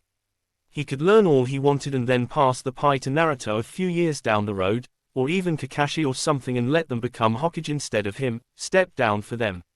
But, that couldn't happen. Because, the Sandaime had a death timer counting down right now and Daiki had no idea if he would be able to stop it. And if he did actually manage to stop it, he would probably have to pull out every damn trick in the book to do so. And if he failed, not only would his status as a Jinchuriki get revealed to pretty much everyone, he might actually be forced to take up the hat instead of Tsunade as the Sandaime's chosen successor. Jiraiya wouldn't accept. Kakashi wouldn't accept. No way in hell. Well, that one is easier, but you'll have to head to the land of snow for it, Daiki replied, and I don't know how good you guys are with the cold and all, being reptiles. Toka shrugged her scaly shoulders. A cold land is not ideal, but there are of course members of our clan who have trained with fire chakra to ward off the cold effects, such as myself, she replied. Perfect then, Daiki grinned, I want you guys to steal something for me. It's a piece of chest armor owned by a guy called Doto. He's the current leader of the land of snow. It's pitch black in color with a bit of blue on it and can absorb chakra. The guy is a shinobi alongside his subordinates, but not very good ones. They rely on this armor of theirs instead of their actual skills. Outside of their armor any jonin could mop 'em up. HMPH, is that all? Toka snorted, such a pitiful target, not a challenge at all unlike the first. I'll think of other challenging jobs for you later then, okay? Daiki snorted, such a proud lizard. No wonder it was the chameleons that were approached by the snakes to try and make a dragon clan. They had the pride for it for sure. Or Toka did at the very least. After Toka bid him goodbye to get started on the job he'd given her and her clan, Daiki decided it was time for the daily grind. His destination, of course, was the ever-epic training ground 69. His home, away from home. Maybe I should put a sign down claiming ownership of the place. He wondered, could he even do that? Well, he could if he became Hokage, he supposed. Training ground 69, personal training ground of the Hokage. Hey, Daiki sighed, strolling leisurely along the pathway between the training grounds. The Sandaime hadn't brought the topic up at all, not even hinted at it to his clones that saw the man practically every morning. All the man did was greet him, make small talk, ask how his training was going. It felt like the man was trying to give him space to think things through and not pressure him. But that in of itself was pressuring Daiki, and he was doing his best not to think about it. There is no rush, that was what Old Man Third claimed, but he was wrong. Daiki knew that, which was the problem. If there really wasn't a rush, he'd have accepted, because the offer was on the table plain as day, personal instruction from the Sandaime Hokage himself and probably access to the Forbidden Scroll. He could learn all he wanted and then pass the pie to Naruto a few years down the road, or even Kakashi or something, and let them become Hokage instead of him, step down for them. But that couldn't happen. Because the Sandaime had a death timer counting down right now, and Daiki had no idea if he would be able to stop it. And if he did actually manage to stop it, he would probably have to pull out every damn trick in the book to do so. And if he failed, not only would his status as a Jinchuriki get revealed to pretty much everyone, he might actually be forced to take up the hat instead of Tsunade as the Sandaime's chosen successor. Jiraiya wouldn't accept. Kakashi wouldn't accept. No way in hell would Danzo be allowed, and thus it would come down to either him or Tsunade. He could be fucking Hokage in less than 3 months from now. That was terrifying to think about. It was why he decided to push up his timetable and have the Chameleon clan search out that ferret so he could get his hands on a piece of the Stone of Gelul. And while they were at it, stealing Doto's armor as well. He had to get his hands on what he could, because the thing was, he was actually very tempted to accept personal instruction from the legendary professor himself. The amount of jutsu he could get out of the man almost made him salivate. And beyond that, again, the Forbidden Scroll. The Edo Tensei. It could be a viable backup plan. If he failed and died, with the infinite armor, his eyes and enough chakra converted into life force, he could probably revive himself. Hell, Edo Tensei reanimations had pretty much infinite chakra. He could abuse the shit out of that with his eyes and his infinite armor. A failsafe in case he failed to get strong enough to deal with the Akatsuki. Plus beyond that, there were tons of powerful jutsu within that scroll. Hell, if he wasn't wrong, the Hiraishin was in there as well. Daiki. Someone calling out his name broke him from his deep thoughts. Looking over his shoulder, Daiki saw that it was a familiar bun-haired girl. Oh, hey Tenten. He waved to her. Seemed she and her team had returned from their little month-long training trip. I was just coming to look for you. She grinned, jogging over to him. How lucky. I was hoping we could train together a little bit. Fine with me, good to see you back, Daiki replied. So, how'd the training trip go? Tenten froze and then grimaced. It went. She trailed off, apparently having trouble finding a word to describe it. That bad, huh? He snorted. Like you wouldn't believe, she sighed, shoulders slumping. We spend most of it doing physical training and sparring. Well, me and Neji at least. Lee spent the entire month trying to get surface walking down. How'd he do? Daiki asked, raising an eyebrow. He was actually quite curious. So, she shrugged. He managed to get it down enough to be usable in a fight, but that's about it. Well, at least there's that. He's getting there, I suppose. Daiki shrugged. How about you? Get the mystical palm down. She sighed again. Not quite. I mean, I've managed to heal a few cuts with it, but it's nowhere close to perfect, she answered. Gai-sensei didn't give me as much time to work on it as I would have liked. He wanted us to be in top physical condition for the Chunin exams over just a single jutsu. Well, Daiki could see where the man was coming from. As useful as the mystical palm jutsu was, and God was it useful, it was a utility and support type jutsu. Raw physical ability would be better for the Chunin exams. Tenten clapped her hands together and bowed her head to him. So, please help me out on perfecting the jutsu, the bun-haired girl pleaded. Sure. Daiki shrugged. His usual eye candy was busy today. He wouldn't say no to another, especially one not heavily in love with someone else, but we're getting this done today. I've got my own training to do after all. Her head whipped up and she grinned brightly at him. Aye Daiki-sensei. She chirped happily, thanks a bunch. She surprised him by wrapping her arms around him and hugging him tightly. Yeah. He smirked, rolling his eyes, though definitely not complaining about having a cute and curvy girl pressed up against him. It helped him focus for now. Again, it was the little things in life. Or, well, Not quite so little in Tenten's case. Mystical palm jutsu training, damn it. Tenten cursed, picking up the dead fish sitting on the ground in front of her and tossing it through the air. Well, it wasn't going well. Daiki, mid-handstand push-up, watched it soar into the sky and disappear over the tree line, maybe some normal fish alongside the koi. He mused, I just don't get what I'm doing wrong. The girl jumped to her feet and kicked a small rock laying nearby, sending it up through the horizon, following the fish. To be honest, neither did he. As far as he could tell, she had the necessary chakra control, she was able to activate the jutsu and she had no problem maintaining it. Even with his eyes, he couldn't see anything really wrong with her control over the jutsu. It should be working, and she confirmed she was able to heal small cuts as well. Perhaps she has a problem visualizing the technique end. Isabu offered his input. Unlike most other jutsu where you merely shape it, this technique, I've noticed through your usage, has a mental control aspect to it because of the multiple ways it can be used. Maybe. Pushing up with his hands, Daiki flipped into the air and landed on his feet seamlessly, even though he was wearing 8,000 pounds on each limb now. He could probably clap some ninja just by throwing one of his weights at them. What do you think about when using the jutsu? Daiki asked her. Tenten looked at him and shrugged. Nothing much. Well, like I try and visualize it working now, but other than that nothing else. I just use it like any other jutsu. Isabu was spot on the money. Much like you yourself, you tend to miss the trees for the forest, focusing on the final goal rather than the step-by-step process.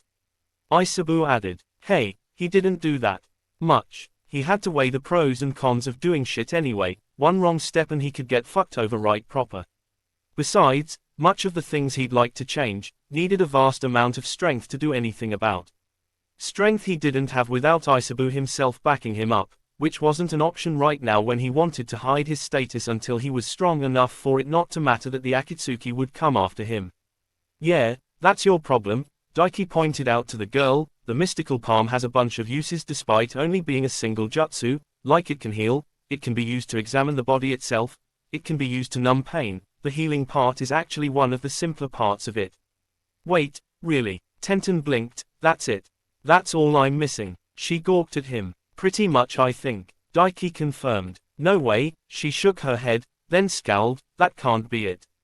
I've been working on this jutsu for an entire year now, more even. Nearly 2. It can't be that simple. Eesh. She was pissed. Well, he couldn't blame her. Sucks to suck, he snorted, or well, the guy who taught you this jutsu sucks ass at least. Now that he thought about it. There was no mention of the visualizing part of things in the scroll he got either. He just associated that kind of thing with a lot of fiction, so went about that route automatically. That might be an interesting avenue to explore with other jutsu now that he thought about it. You can't be serious. Tenten shook her head, but despite her refuting his words, her shoulders slumped in defeat. Well, let's find out if I'm right or not then. Daiki smirked at her, summoning a kunai to his hand and then promptly stabbing it straight through the middle of his palm. What are you doing? Are you crazy? Tenten gaped, going wide-eyed in shock. Nah, I'm a badass, he shrugged, ignoring the pain. He was getting good at that actually, ever since he got his shit absolutely kicked in by that cunt Suien. Pain was just weakness leaving the body as it grinded to an all-new level. I'm a badass who currently can't make hand seals though, who will bleed out and die if you don't heal me. No, he wouldn't actually. Hell, no ninja would bleed out and die from something as slight as this. It did spur Tenten into action though. She was only a few feet away, but she rushed to him so fast one might have think she had learned to teleport. She grabbed his hand, ripping the kunai out, blood spurting from the wound, and quickly formed a familiar hand seal, green chakra forming around her hands and being directed into the stab through his hand. It took a few minutes, and neither made a sound, her because she was concentrating so much and Daiki because he didn't want to spook her out of her little zone, but finally, the wound began to slowly close. Good thing it was shallow, kind of. And well, Isabu would take care of the bone. I can't believe you did that, are you stupid? Tenten growled at him when she finally finished, sweat matting her forehead. You could have seriously hurt yourself, and what, just to make me take your advice and try it out on the spot? Daiki's smirk had not disappeared, in fact, it just grew bigger, to shit-eating proportions. Hey, I was right though, wasn't I? He smugly pointed out. Besides, have you thought that maybe I just wanted to hold hands with a cute girl? Tenten blinked in surprise at his words, before looking down at their hands, specifically, her cupped ever so gently around his own. Her cheeks flushed, and she quickly let go of him and stood back. You really are just an idiot, aren't you? She shook her head. With those weights and crazy physical conditioning you do, you're totally cut from the same cloth as Guy Sensei and Lee. Hey, now that's just insulting, Daiki huffed, crossing his arms. I'm my own brand of idiot actually. An awesome, ultra-powerful and epically sexy idiot, I'll have you know. No lie there. He was built like a god, with muscles carved from marble, and a super ultra-epic Manda 2.0 that even Manda himself would recoil in fear from and bow down before. Tenten couldn't help herself, erupting into a slew of giggles. You're so full of yourself, she said, before sighing and smiling gratefully at him. But, thank you, I've finally got this jutsu down thanks to you. No biggie, he shrugged, though he was curious. Why have you been so determined to learn this? All the time you put into this could have been used on something else instead when you saw you weren't getting anywhere. Tenten sighed. It's been my dream since I was little to be like Tsunade-sama, she revealed, smiling a little melancholy smile his way. I want to be a legendary kunoichi like her, but I've never been able to even come close to the path she went down. I don't have a super lineage or superhuman strength. I absolutely suck at medical ninjutsu, as you can tell. I blew getting a summoning contract because I was too absorbed in the thought of a legendary one like the slugs. She shook her head and then met his eyes. I gave up on ever being like her, but I wanted to at least get this jutsu down at the very least. It was like a test for myself, you know. I mean, you don't need to be like her to be a legendary kunoichi, or be stronger than her, Daiki pointed out with a shrug. Tsunade was kind of a low bar personally for him considering how strong he wanted to get. Besides, there's other summoning contracts out there and the slugs aren't even all that powerful and most of her superhuman strength comes from a jutsu of her creation. Hindsight and all that, right? Tenten rubbed the back of her head sheepishly. Honestly, I've got my own path now. Weapons and summoning are my things now, though I wish I realized that before I made a fool of myself in front of the tortoise summons and, she trailed off, cheeks flushing. And, Daiki raised an eyebrow. She looked embarrassed now. Was it something juicy? And before I tried gambling to be like her, she admitted self-consciously, I kept getting kicked out of gambling halls, and one guy even said I'd never be like Tsunade because she had legendary huge boobs and I don't. Daiki couldn't help it, he burst out laughing. He didn't remember anything like that happening. Oh come on, Tenten whined, it's not that funny. Kinda is, Daiki refuted, before getting his laughter under control. Either way, you're doing pretty fine now and you've got nothing to be ashamed about on that front. She paused and furrowed her brows. What do you mean?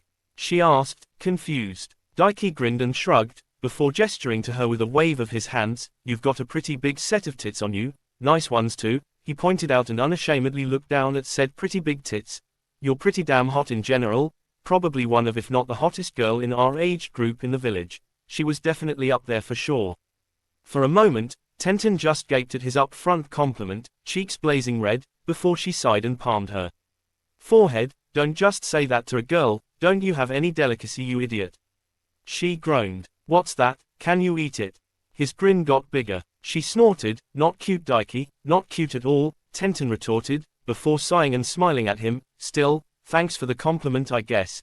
You're not so bad looking yourself. Babe, I'm hotter than the sun, Daiki refuted with a shrug. One only had to look at his glorious muscles to understand that. So, now that you've got that down, how about we go grab a bite to eat? Are you inviting me out on a date? Tenten raised an eyebrow at him. Yup. He nodded. Okay. Tenten nodded, accepting his offer. Good shit. His grin returned and he held his arm out for her. It's customary where I'm from for a girl to hold onto the guy on a date. Nice try, but no, she replied dryly. Now that I know how big of a pervert you are, I'm gonna be keeping my eye on you, buddy. Well, couldn't blame a guy for trying. Hours later, after the sun had set, Daiki returned home, a wide grin on his face. He'd had a great-ass fun time with Tenten. After eating, she'd actually shown him about some places he didn't know of, like an arcade. He didn't know Konoha had an arcade. The games weren't electrical and stuff like from his other life beyond a few, and were mostly things like accuracy toss games for winning prizes, but there were a few interesting things like sparring rings where young shinobi and kunoichi could pick fights and spar with each other for fun. Honestly, it was a good time and Tenten was good company. She bounced off him pretty well. His personality, not his dick mind you, though he'd like that too. She was apparently so used to playing the straight man or rather woman, with Rockley and Guy, that his upfront attitude apparently didn't bother her all that much. That and he knew she got a bit of a kick out of him checking her out and complimenting her. He didn't need to use his eyes to read her mind for that either. The little half smiles she tried to hide from him were enough proof of that. He paused by the pond and eyed it, but he couldn't see shit in there without shifting his vision. "How's your day been?" he asked internally. "Quite enjoyable, thank you," Isabu replied. "Did anybody check the place out while I was out?" he asked. "No, none that I could sense at least," Isabu informed. Good enough for him. Isabu was pretty skilled when it came to noting the presence of others, even Anbu had trouble hiding from him. He was a smart and skilled turtle bro. Shrugging, Daiki continued on making his way into the house. He was heading straight for his bedroom for now. He was about to dispel his clones for the day, so none of them popped during the night and woke him up. He paused as he entered the bedroom though and stared. There, in the middle of his bed, was a familiar piece of black chest armor, with a note on top. Instinctually he walked over and picked up the note, reading it. "That was too easy, Daiki. Find something more challenging to steal next time." Tilda Toker, well that was fucking fast. Daiki gaped. Man, chameleons were so fucking awesome. The Hokage bunker was abuzz with noise. Usually a quiet place, it was a large room located under the Hokage tower itself, 50 feet underground and with only the Hokage themselves able to enter and access the room. But that was not so today. Today, the room was filled to the absolute brim. Many a top Jonin were gathered alongside dozens of active Chunin. Elite Jonin, special Jonin, clan heads, advisors and all. Despite how many of them that had gathered though, there was a large, respectful distance between the gathered ninja and where the Hokage sat behind a desk, comfortably resting on an incredibly large and soft throne-like chair. His advisors and former teammates flanked him from each side. Homura Mitokudo, an old, stern-faced man with rectangular spectacles, and Koharu Utatane, an old bun-haired woman with just as stern a face as her glasses-wearing comrade. "As you all know, it is that time of the year again," Sarutobi spoke up, his voice immediately halting any voices from the gathered ninja and allowing his words to carry over the large room easily. "The Chunin exams are once again upon us and it is now time to determine who of our genin will be taking part in the exams."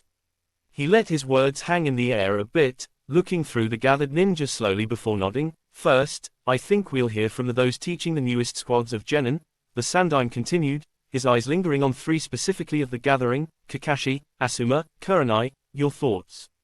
At his prompting, the three names stepped forward out of the crowd of ninja, a beautiful dark-haired woman with striking red eyes and a scruffy bearded Jonin with an unlit cigarette hanging from his mouth. Kakashi was the first one to speak, looking up from his ever-present book. "I, Kakashi Hatake, leader of Team 7, nominate Sasuke Uchiha, Sakura Haruno and Naruto Uzumaki to take part in the Chunin exams," he stated clearly and loudly. For a second, there was silence, before a chorus of shocked exclamations and mutters resounded from behind him. "A rookie team? Is he crazy? Oh come on Kakashi, are you kidding? Sasuke Uchiha I can see, but that Uzumaki brat. He's useless," and so on and so forth. Many were trying to get on Kakashi's case about his bold nomination, but he ignored them boldly. Things only became more heated when Asuma and Kurenai nominated their own rookie genin teams to take part in the exams. Especially Kurenai, being only a recently promoted Jonin, having only been one for a few months before becoming a squad leader and sensei. All of them, huh? Sarutobi mused with a light grin. How rare, few genin teams after all, were talented enough to be nominated for the Chunin exams within their first 6 months of being proper ninja and leaving the academy behind. "Hold on a second," a scar-faced Chunin spoke up. Iruka stormed his way to the front and glared at the three senseis of the nominated rookie genin teams. "You three can't be serious." The Chunin and academy teacher glared at them for a moment before turning and bowing to the Hokage. "I'm sorry for speaking out of turn, Hokage-sama, but please allow me to say my piece," he apologized. The Hokage raised an eyebrow, but that was all, before merely waving his hand and gesturing for the man to say his piece. Iruka nodded, before turning to the three. "I may be speaking out of line, but I know these kids, I taught them for years, it's only been 6 months, they're not ready," he stated firmly. "They're talented for sure, each and every one of them in their own way, but the Chunin exams is on another level. Are you trying to get these kids crushed?" I became a chunin when I was 6, 7 years younger than Naruto. Kakashi pointed out with a shrug.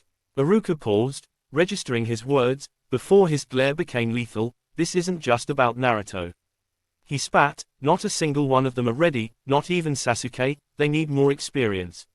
A lot can change in 6 months, Kurenai refuted him. Hinata for instance has changed massively in the last few months and grown in leaps and bounds. She may very well be the strongest of her graduating class now. Kakashi snorted. Oh, you disagree? Kurenai challenged him. I'm actually in a position to comment because I taught these kids some at the academy myself before I became a jonin.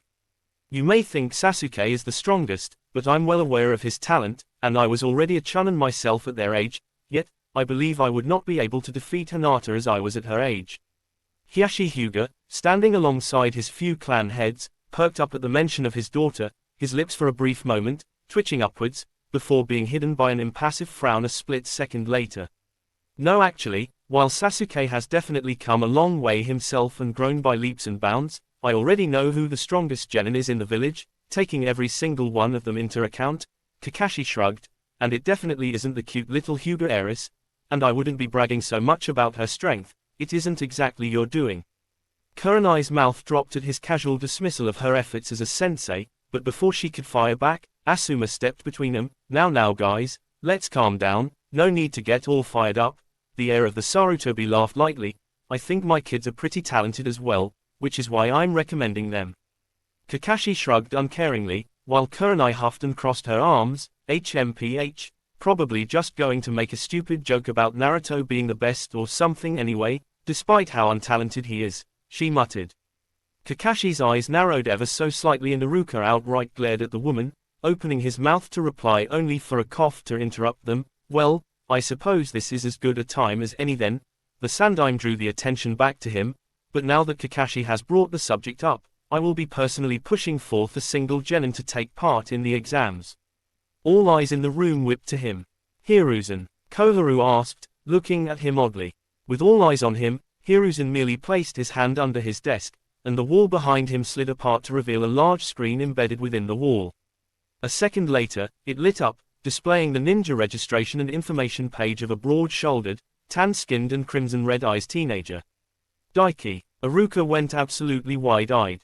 Unnoticed by many, Hiyashi straightened up and paid special attention at the mention of the boy's name. Kakashi mentioned him offhand, but this is Daiki Yurei, a genin I specifically have my eye on, Hiruzen explained to the gathered ninja. Currently, he has completed 64 D rank missions, 3 C rank missions, 1 B rank mission and 1 S rank mission. Currently a member of the Genin Corps, he graduated 6 months ago and failed the exam placed by his jonin sensei of the time. Since then, he has trained rigorously and has personally killed no less than 5 jonin. One a former member of the 7 Swordsmen of the Mist and beyond. My dear friend Kosuke has the highest kill count of any genin in the village, with over 100 confirmed kills to his name.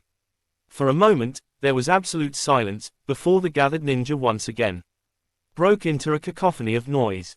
5 jonin. Forget that, a member of the 7 Swordsmen, as a rookie genin. Am I hearing this right? He's gotta be kidding, right? And what's with that absurd number of D ranks? No, ignoring all that, what's a kid who accomplished all this and has the eye of the Hokage himself doing in the Corps? What absolute idiot failed this kid? Genma Shiranui near the back of the room winced, ducking his head out of view of any scanning the room. Daiki. Kurenai frowned. I don't remember him standing out much. He was middle of the pack at best within the academy. Are you sure, Hokage-sama?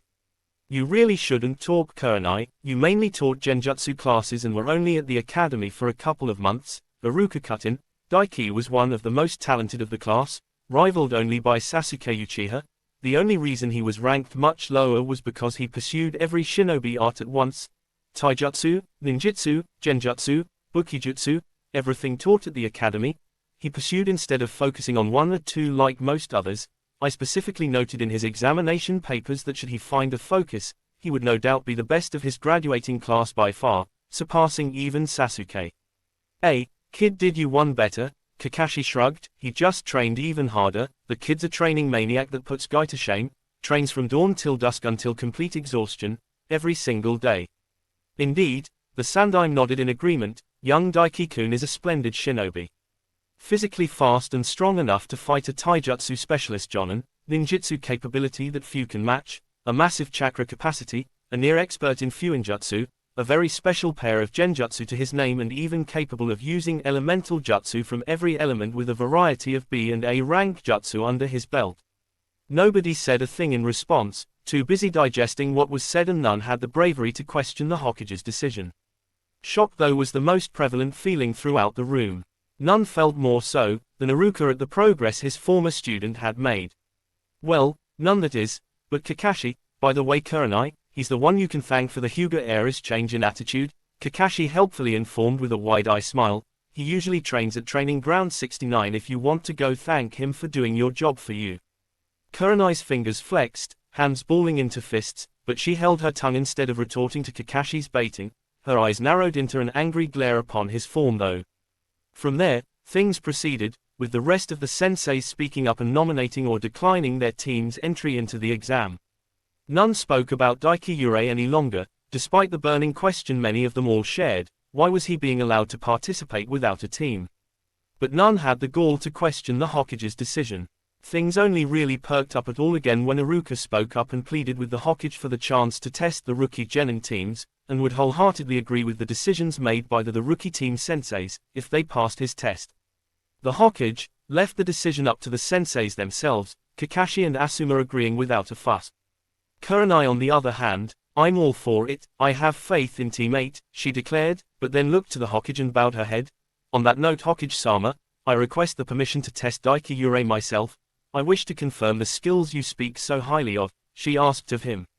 The Sandaime raised an eyebrow at her, but merely nodded. "Very well, I give you permission to do so," he agreed. "I should warn you, though, not to take him lightly," he informed her, narrowing her eyes and pinning her in place with the seriousness of his gaze. "Thank you, Hokage-sama." Kurenai bowed her head, ignoring the eyes her request had drawn to her. Kurenai knew she was being petty. It should be beneath her, as a jonin, to get so riled up over a genin. Especially when he wasn't even the one that instigated her bad mood in the first place.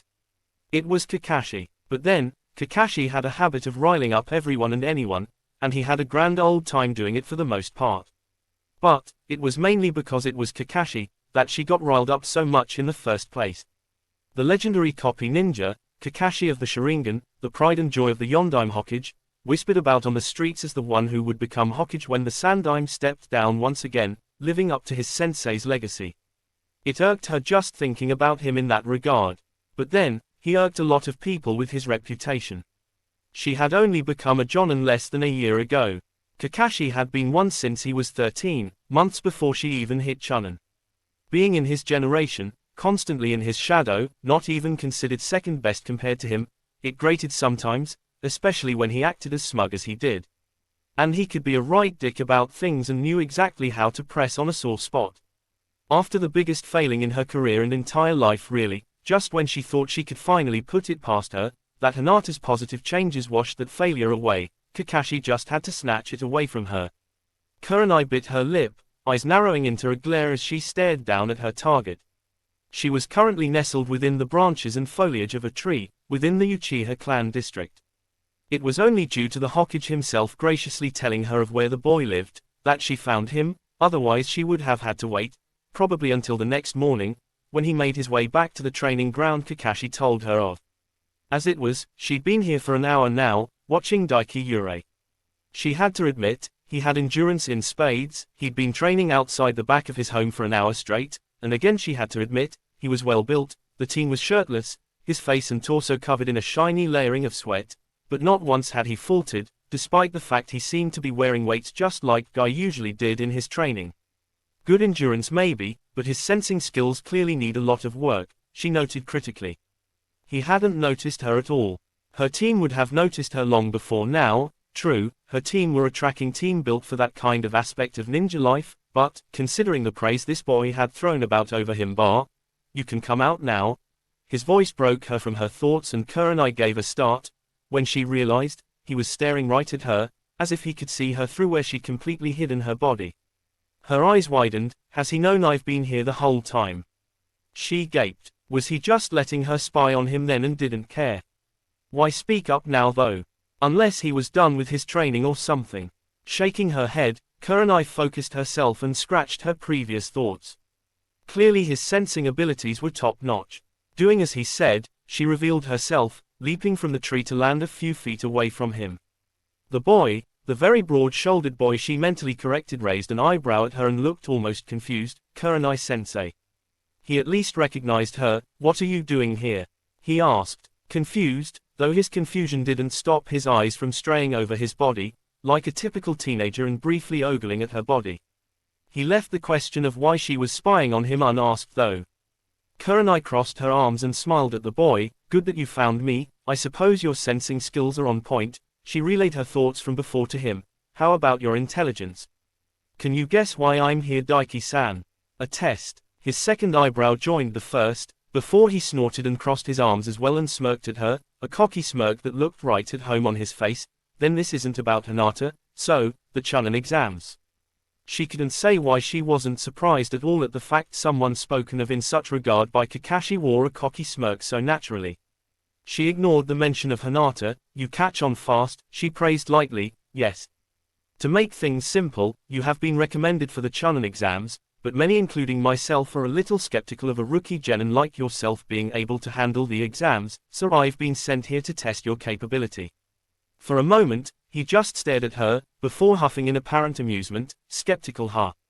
He mused. I bet you weren't skeptical when you recommended your own team for the exams.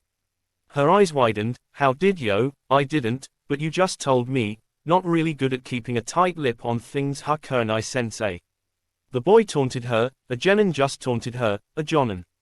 Honestly, I don't really see what business it is of yours, especially since I know for a fact the Hokage wouldn't prompt this. Old man third already offered me a promotion to Chunin. I'm only taking this exam because he asked me to. Unlike your team, my promotion is a foregone conclusion. Kurenai gaped at the boy. He was so arrogant in his ability. He was much more blunt about it and outspoken, but he really did remind her of Kakashi right now, right down to the looking down on her team as being weaker than him. This was the boy that changed Hinata. How? Honestly, she didn't want to imagine what kind of arrogant browbeating he gave her if this was how he acted to a superior. Forget being petty, she would enjoy knocking this kid down a peg. Regardless, I'm here now in my capacity as a jonin to test your worthiness to enter the Chunin exams. She narrowed her eyes at him. How about no? Daiki snorted. I was humoring you before, but honestly, what gives you the right to judge me? I'll pass and just go see the Hokage. I get absolutely nothing out of humoring you. What? Such self-assuredness in his position. What genin acted like this with a jonin and seemed to think they were the ones with the high ground? She really wanted to plant his face in the dirt. What do you want out of this then? Kurenai found herself asking, her arms tightening under her bust and pushing her chest up inadvertently. His eyes flickered to her cleavage, before he shrugged. There's nothing you have that I want, he said, and dismissed her with a wave of his hand, turning to walk away and head into his home. Dismissing a jonin as if beneath him. This kid. What if I get naked then if you beat me? Her mouth moved before her brain and she offered. He hadn't been able to hide his interest in her body at least. Her brain caught up and agreed with her actions. It wasn't like a genin could beat her anyway. It was impressive he'd been on an S-class mission, but she'd been on multiple by time she was his age. Just because he was on such a mission, didn't mean he contributed much. Daiki froze, before turning to her with a wide grin. Well, you spied on me half naked for an hour, I guess it's only fair if I get to see you naked as well, he accepted, seemingly believing his victory was assured. Kurenai winced, a flash of guilt assaulting her as she processed his words. She had been spying on a boy half her age. That wasn't a good look for her, was it? Instigating a fight with him as well just because of how cocky he was. So petty. Of her eyes widened as he blurred and was suddenly in front of her, the weights on his arms and legs gone almost instantly and his fist lashing out at her face. Fast. So fast, faster than a genin had any right to be. His attack was so sudden and fast, Kurenai barely had time to react and could only get her hands up in a cross block and backpedal. She hadn't expected him to attack instantly upon accepting. Just as his fist made impact with her arms and they throbbed with pain, his palm opened up and suddenly a shock wave of force barreled into her as the force of his blow lifted her bodily into the air. She found herself flying backwards through the air, but ignoring it, she quickly ran through hand seals, demonic illusion, tree binding death. She resorted to one of her most powerful genjutsu on instinct as he powered rapidly after her with a shunshin. Only he didn't stop. She felt the chakra of her contact make contact, and nothing. He didn't even blink. His shunshin enhanced speed made it so he was on her before she even hit the ground. On instinct, she grabbed a handful of kunai and launched them at him point blank. She'd take a hit, but he wouldn't be able to avoid them from this close range. Only they flew right through him as if he were a mirage, and before her away, the daiki charging her faded away. Clone. She gaped. No, that was different from just then. An arm wrapped around her throat, and another around her stomach, pinning her arms and dragged her down. And dead if you were an enemy. Daiki's voice rumbled in her ear. The boy's head was peeking just over her shoulder, since she was a few inches taller than him, his muscular arms pinning her against his chest and keeping her from moving. How? Kurenai could merely asked after floundering for a few moments trying to think. That clone was an overworld genjutsu, and genjutsu itself doesn't work on me, Daiki explained. Don't feel too bad about it, Kurenai-sensei, I'm really just your worst possible matchup. Despite the situation, Kurenai couldn't help but snort. Don't feel too bad. I just got beaten in less than 10 seconds by a genin, she replied. Genjutsu not working on you isn't an excuse. You overwhelmed me with your speed, strength, that shock wave that hit me, switching with the clone without me even noticing and getting behind me. Well, there was nothing for it. The Hokage wasn't downplaying the boy at all. You're definitely capable of taking the Chunin exams, as you said, she admitted. You win. She conceded. And my prize? The young teen asked, and she could see him grinning excitedly in her peripheral. She huffed, and again despite the situation, she couldn't help but smirk in amusement. I'm a woman of my word. Why don't we go outside out of view and I'll do as I promised, she replied. She hadn't even imagined losing to him, never mind so thoroughly. Really, he earned it. All right then, come on. He unwound his arms from around her, but not before taking a quick squeeze of her backside as he pulled back. She jumped a little, before giving him a narrowed-eyed glance and turning around to look him in the eye. I never said you could touch. Kurenai reprimanded. And you never said I couldn't. The boy unashamedly grinned at her. And eagerly grabbed her by the wrist and pulled her alongside with him. Her stomach twisted with a bit of heat. She always did, like a guy who took charge. He led her into the large home and through a long, sweeping and tastefully, if basically decorated hallways. Since it was basically his reward and to make up for how pushy she was now that she'd cooled down, she let him take the lead, and examined his house. What's a kid, an orphan even, doing with a place like this? She couldn't help but be a little gobsmacked at his home. It was an expensive clan house, no way a genin should be able to afford it, hell she couldn't. Well, Hokage-sama did claim he killed a member of the 7 Swordsmen of the Mist. Kurenai remembered, she'd thought before he'd just been on a mission with some jonin, but no, perhaps he had killed the missing ninja himself and claimed the bounty. A second later, he pulled her into a living room, and it was quite the place.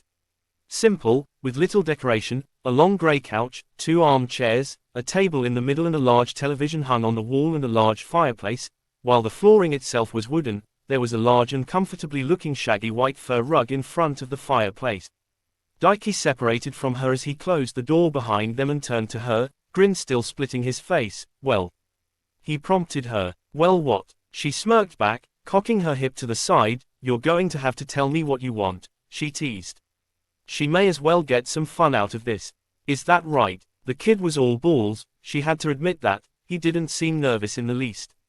Well, it wasn't unheard of for genin his age to make a beeline for brothels. She knew her on-again off-again boyfriend Asuma did so himself at around his age, alongside the likes of Genma and Hayate. He reached out and grasped her by the wrist, and Kurenai let him tug her over to the center of the living room, in front of the couch. Get that dress off, he outright ordered her. If that's what you want, Tilda, she purred, giving the boy a wink and sauntering forward a few steps, hips swinging as she reached down and grasped her bandage-like dress at the junction at her thighs and then in one smooth motion pulled it up over her head, leaving her entirely naked beyond her sandals and black thong. Well, what do you think of your prize then? Kurenai asked, giving the young teen her most bewitching smile over her shoulder as she kneeled on his couch and bared her large, round ass to him. He boldly stepped forward and his hand came out, swatting her across the ass cheek. She gasped at his boldness, then her eyes went wide as he reached around her, his palm filling with one of her large breasts, and she had to stop from moaning as his fingers found her rosy nipple and pinched lightly. Amazing, what an amazing ass, but the deal was fully naked, wasn't it? His voice was a demanding growl in her ear. Shit, and these tits too, fucking huge. No wonder you're Hinata's sensei. His other hand came around and grabbed her by her other breast and he greedily began groping and squeezing her tit. What do you, Kurenai began at the mention of her student, briefly cut off by her voice mewing. A small crackle fizzled from his fingers and buzzed over her nipples just as he gave both a small pinch and pull, a short burst of tingling pleasure shooting down her spine. Mian. She gasped out. Was that lightning manipulation? She could feel her thong dampen. This kid was something else. Using his ninjutsu training on her like that without even asking. What a beast, she groaned inwardly, the heat in her belly becoming an inferno. She's into Naruto, Daiki grunted, his hands coming back to grasp her large breasts fully after letting go of her nipples and used his grip on her tits to pull her back into his chest. She took my advice and got hot as shit to snatch him up. Do you know how much blue balls I've worked up with her dancing around now? But I'm not gonna take advantage of her even though I know I could. And just as I said, you make a fine fucking sensei for her, you're both stacked and hot as all fuck. So it was him that helped Hinata. Kakashi was right then. It was bitterly annoying for a moment, before being replaced with gratitude. She loved that girl like a little sister and it did her the world of good. The fact he was good enough to not take advantage of her and help her pursue the one she wanted, made her want to thank the boy. She supposed she could ease up some of that pressure for him, for one night. I suppose we make a good pair then, me and her, Kurenai purred throatily, and arched her back into him, grinding her ass against his crotch and wasn't at all surprised to feel something hard and throbbing press into her in response. Why don't I thank you properly in her place then? She looked over her shoulder at him once again with a smoldering gaze. Her question made him pause in his groping of her. You serious? He asked, letting go and stepping back. She was. I haven't been laid in months. She mentally griped, and so smirked at the boy challengingly. What, where's all that confidence from before? She taunted. Daiki stared at her for a moment in surprise, before grinning massively, eyes lighting up with lust and touched a palm to his pants, and suddenly, they were just gone, leaving him entirely bare from the waist down, his hand going to the base of his manhood and stroking it. No take-backs then when I'm fucking you silly, he threatened. Kurenai's eyes widened massively in shock and her mouth hung low at the absolute massive club of a cock the boy had between his legs, the largest she'd come across by a decent margin. Holy hell. Oh, I won't, she promised, very eagerly. Kurenai spread her knees wider and reached back, pulling her thong to the side and revealing her dripping wet snatch. She really needed to get fucked. I'll hold you to it even, big boy, so why don't you claim your prize properly? She wiggled her full ass from side to side invitingly. You know, after earlier, I'm really gonna enjoy this even more. He bared his sharp teeth at her and stepped forward, roughly grasping her by the hair, fisting his hand into her long raven black tresses and lining herself up with her womanhood. And then he was pushing into her, both of them groaning as her pussy was stretched farther than ever before and 12 inches deep, her velvety walls doing their very best to wring his young cocky cum from his balls. Kurenai's eyes went wide, before rolling into the back of her head, the build-up already forcing the cork loose, and she shook as she orgasmed for the first time in months. And by God was it good. You know, you were quite the bitch earlier.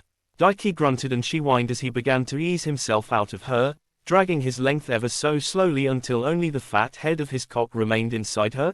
But tonight, you're gonna be my bitch, aren't you? He yanked on her head, exposing her neck and leaning down to hungrily kiss her pulse point. So demanding and rough, so big and full of lust, it was so good. Kurenai could only moan, wiggling her hips and pleading him for more. She never imagined things would go like this. Aren't you? He repeated, his other hand whipping out to slap her across the ass, sending her ass cheeks jiggling wildly, a red handprint left behind on her pale skin. Yes, Kurenai moaned submissively for the boy, giving in entirely. She needed this, and then he thrust forward, with all the power of a raging-tailed beast and slammed his full length into her, hard, her vision going white with spasms of pleasure. And soon the living room was filled with her moaning, squealing and the sound of her ass cheeks clapping. Hey Kurenai-sensei, wake up. A light slapping on her cheek drew Kurenai from her slumber. She groaned, eyes bleary. Where was she? Looking around with hazy eyes, she noticed she was in an unfamiliar large bed, in a sparsely decorated room. A light slap on her cheek made her look to the side, and take in the form of a young, muscular teenager, naked as the day he was born and an absolutely huge cock standing up like a tower. Her eyes widened and everything came rushing back. Her getting pissed off and petty because of Kakashi, taking it out on a genin, the bed she made with him clobbering her and then taking her as his prize and fucking her. And what a fucking it had been, rough, fast-paced and with little mercy involved. Daiki had his complete way with her and she allowed it. For hours on end, no matter how many times he came, he didn't go down. It was the most wild, intense fucking of her life. Kurenai swallowed heavily before pushing herself up and trying to stand, her legs feeling like jelly, her large breast swinging lewdly beneath her under the gaze of the genin who, as he promised, fucked her absolutely silly. Even now her cunt still felt full. What time is it? She asked blearily. Morning, time for me to get back to the grind, so I figured I'd wake you up. Daiki shrugged, unbothered by either of their nakedness or his raging towering erection. I have to go, I need to get ready to meet my team. She swallowed heavily and tore her eyes away from his cock, lest she be tempted. God, he was an animal that just could not be satiated. This can't happen again. She decided, she couldn't have something like this getting around to her genin team, or worse, Kakashi. The smug looks he'd give her would drive her mad. Once I leave here, we're done, and don't tell anybody about this, she told him. On shaky legs, she looked around the room for her clothes, but just as she stepped past him, his hand grabbed her by the hair. Fair enough, once we leave, this is the end of this, I can't have you getting in the way of my grind anyway, the teen agreed, then manhandled her to her knees and sat down on the bed before her, his cock bobbing almost menacingly before her eyes. Now take care of this. Kurenai swallowed before glaring up at him from between his legs. What did I just say? You've not left yet, as far as I'm concerned, you're still my bitch that I made squeal all through the night. He grinned savagely at her, then suddenly cocked his head to the side and his grin widened. In fact, I quite like hearing you squeal, such a sexy sound. With how exhausted and numb her body was, Kurenai only had time for her eyes to widen, before he grasped her under the armpits and lifted her up into the air as if she were a feather and then pulled her down and sheathed his huge cock into her in one smooth motion. Oh fuck, Kurenai screamed, pleasuring ripping through her body. On instinct her arms and legs wrapped around his body, squashing her big round breasts into the teen's chest, while his hands dropped down to grasp her by the ass cheeks and begin to savagely bounce her up and down on his cock like his own personal pleasure toy. Answer, it begins. Standing before the entrance to the academy, Daiki had his arms crossed as he leaned against a familiar tree, right next to a very, very important swing set. Many had already entered, dozens of teams from all different villages, some people he recognized, others he did not. He wasn't alone either, many teams were chilling outside the building, the anxiousness from them palpable. Disappointingly, the vast majority of the ones hesitating to enter were from the Leaf Village. Many had their eyes on him, eyeing him curiously, both because of his relaxed state and because he was alone no doubt. They probably thought he didn't notice their attention either, since he had his eyes closed, coolly. Too bad for them, his eyes could see through his eyelids should he so desire. Well that, and because he just randomly spoke a second ago. Some of them seemed freaked out by his statement. What are you doing? Isabu questioned, sounding lost. What do you mean? And so it begins. I'm setting the mood, Daiki replied, rolling his closed eyes. You know, you're incredibly pretentious sometimes. Isabu sighed, I know you think you're being cool and mysterious, but you're really not. Do you maybe? Daiki gave an internal shrug, not an external just to be exact. See, I've been thinking, but there's nothing saying this new variation of this world isn't being broadcasted in another world right now, and while it will probably still follow Naruto, other characters will get some spotlight, and I've already set my character path. Specifically, after Naruto's arc in Wave alongside Sasuke, where they really became true shinobi for the first time and saw how big the world really was, Daiki himself came barging in, crushed Sasuke, the main character's big rival, and was all epic, handsome, powerful, handsome, mysterious and handsome. He basically cemented himself as that badass guy that the main character and his rival strove to surpass. The type of guy that got his own side series or show that ran parallel to the main one, and was generally liked even more. You're an idiot, you've put far too much thought into this and you said handsome 3 times. Isabu deadpanned, but you haven't said I'm wrong. Daiki smugly pointed out, and he was just that handsome. It is highly unlikely, but not impossible as your own situation proves, Isabu replied, Heaving a sigh, "You have been much more full of yourself the last few days, ever since you rutted with that Jonin," the Bayou pointed out. Daiki's only response was a smirk. He had not at all expected to lose his virginity a few days ago, and he definitely hadn't imagined Kurenai Yuhi would be the first woman he ever had sex with. Well, he said sex, but honestly they just fucked like animals, no lovemaking involved. To be fair, she came around acting all haughty and arrogant, thinking she had the right to test him when as far as he knew nobody else was getting tested, and in the grand scheme of things, she was utter fodder, her only redeeming trait being her body really. Honestly, he remembered her being quite bitchy in the original timeline as well, looking down on Naruto and the like. And he'd never really been a big fan of her. Then she put herself up as the prize and well, the rest was history. Who knew Kurenai was actually a huge slut? And the size queen at that. She couldn't control herself at all when he summoned his mighty Serpent King Manda, Sage Mode, when she stripped down and wiggled that sweet ass of hers at him. Honestly, it was an amazing night. Not only had he got to have his way with a beautiful older woman, he got the chance to experiment with her body, grind out his skills as a lover and in the process, discovered something amazing. Something he'd been hesitant to experiment with before until doing it on instinct with Kurenai, manipulating the nerve system with lightning chakra. He'd managed to figure out how to trigger pleasure in the nerves through his lightning chakra with her. He'd touched upon one of the main techniques he wanted to master above all others with her. Now, he just needed to go down the path of learning to manipulate his nerve system with it, to heighten his overall speed, reaction time and reflexes. He was so glad he hadn't totally lost himself in lust for a sweet round ass, fat pair of tits and lovely voice squealing beneath him and remembered the path of the grind. His timetable had moved forward so much faster thanks to it. Of course, it wasn't the only thing he'd worked on in the last week leading up to these exams after his night with Kurenai. Thank fuck for shadow clones to be honest. With most of his house decorating done, he'd been able to assign some of his clones to studying his new chakra armor. Specifically because, they were created through the fusion of chakra ore and fuinjutsu. The seal used in its creation for absorbing ninjutsu was very reminiscent of the one within the infinite armor on his shoulder, except it automatically converted chakra absorbed into usable chakra for the wearer and added to their chakra coils. Beyond that though, there was something in it he was very, very happy to get. A seal that created a barrier ninjutsu, a powerful one at that could ward off his strongest physical punches multiple times without wavering. It had taken over 100 rapid-fire blows at his strongest just to make it tremor. The only real weakness the armor had at all, was a resonance with the other armors that weakened it and made it unstable. Interestingly though, while most of the armor seemed to be of chakra ore with no elemental affinity, the blue trim on the ebony black armor was different. It was lined with a lot of both wind chakra ore and water chakra ore, in a perfectly symmetrical and balanced amount. Which when used together, seemed to generate what Daiki was sure, was ice-type chakra. Though considering how much was used in it, not something I can replicate anytime soon, he huffed.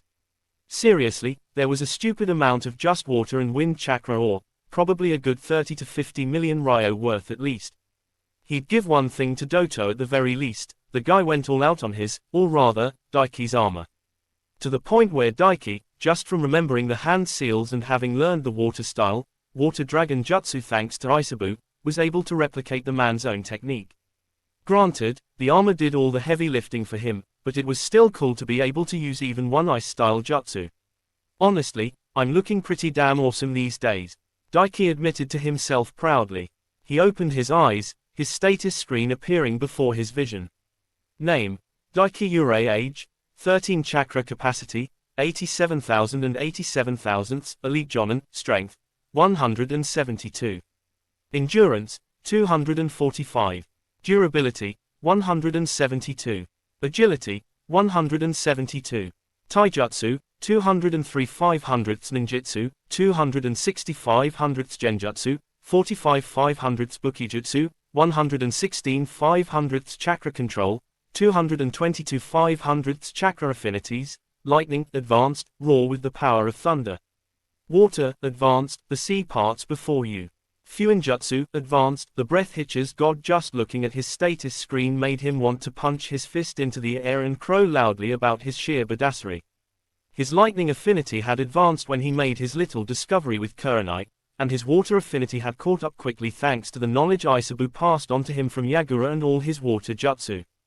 He'd managed to finally get the last and most difficult of them all done just the other day thanks to his clones. His chakra capacity was getting more and more monstrous by the day, and that wasn't even getting into his physical stats or his taijutsu and ninjutsu. Not to mention, his fuinjutsu had risen up a stage as well now that he had learned everything there was to know about the seals used in the creation of the infinite armor and the chakra armor, and he had so many ideas dancing in his head. Sure, with the time using shadow clones included, he'd probably actually been training for what amounted to 2 or so years, possible more in total, but hey, am I a badass or what? Daiki mentally preened as dismissed his status screen. He wasn't even going to acknowledge the stupid add-on descriptions to his fuinjutsu and elemental affinities. He wouldn't give whatever it was, his subconscious or otherwise, the satisfaction. You're going to end up missing the exams if you don't hurry up and get a move on, Mr. Badass. Isabu prompted dryly. Oh right. Daiki blinked, foregoing his mental masturbation and pushing himself up off the tree. It was already around 3:30 in the afternoon now and the exam started at 4. With a confident swagger in his steps, Daiki made his way into the academy and towards the top floor where room 301 was located. Sasuke did his best to block out the general noise of those around him. It was hard, really hard. Sakura and Naruto were usually hard enough to tune out, but he'd gotten used to them. But of course he couldn't be so lucky to be only dealing with them when he was busy thinking. No, he also had the loud bragging of Inuzuka to deal with, and Yamanaka harping on and arguing with Sakura about whatever nonsense they made up about him. So far, these Chunin exams weren't going well for him, especially since he'd already been knocked flat on his ass before even reaching the first testing room. Rock Lee ha! Sasuke frowned, doing his best to tune out his peers as they talked to the older bespectacled guy who was warning them not to make a ruckus and get the eyes of the other mass amount of genin in the room. Apparently some of them were mad or whatever about rookies, like himself and his peers getting in on the exam. No, his mind was entirely on just a few standouts. That guy, he's as fast as Daiki, he thought.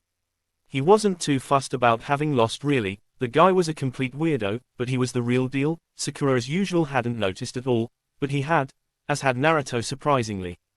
But then, Naruto had some depth to him that most didn't even realize, simply too spoiled in Sakura's case or ignorant in others to realize the blonde wasn't as weak as his old grades would imply. The brutal scarring over his hands that showed just how hard Rock Lee trained himself, and just how much harder Sasuke would have to train himself.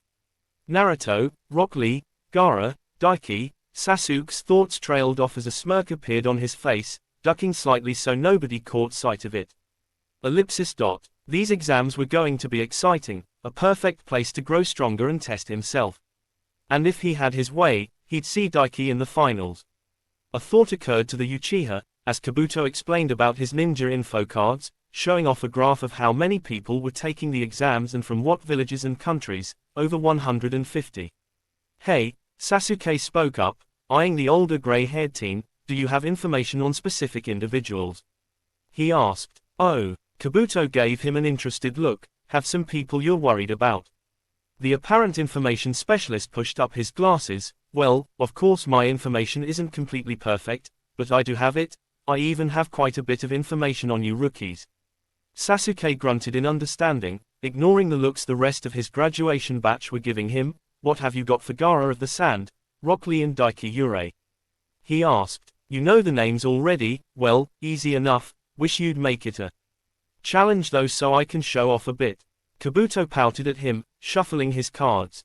Sasuke rolled his eyes, always a show and dance with these people, just show me. Alright, here we go. Kabuto waved him off with a smile, and looked down at his cards. First we have Rock Lee, he's a year or so older than you guys, graduated with the batch before you, he's completed 20 D rank missions and 12 C rank missions.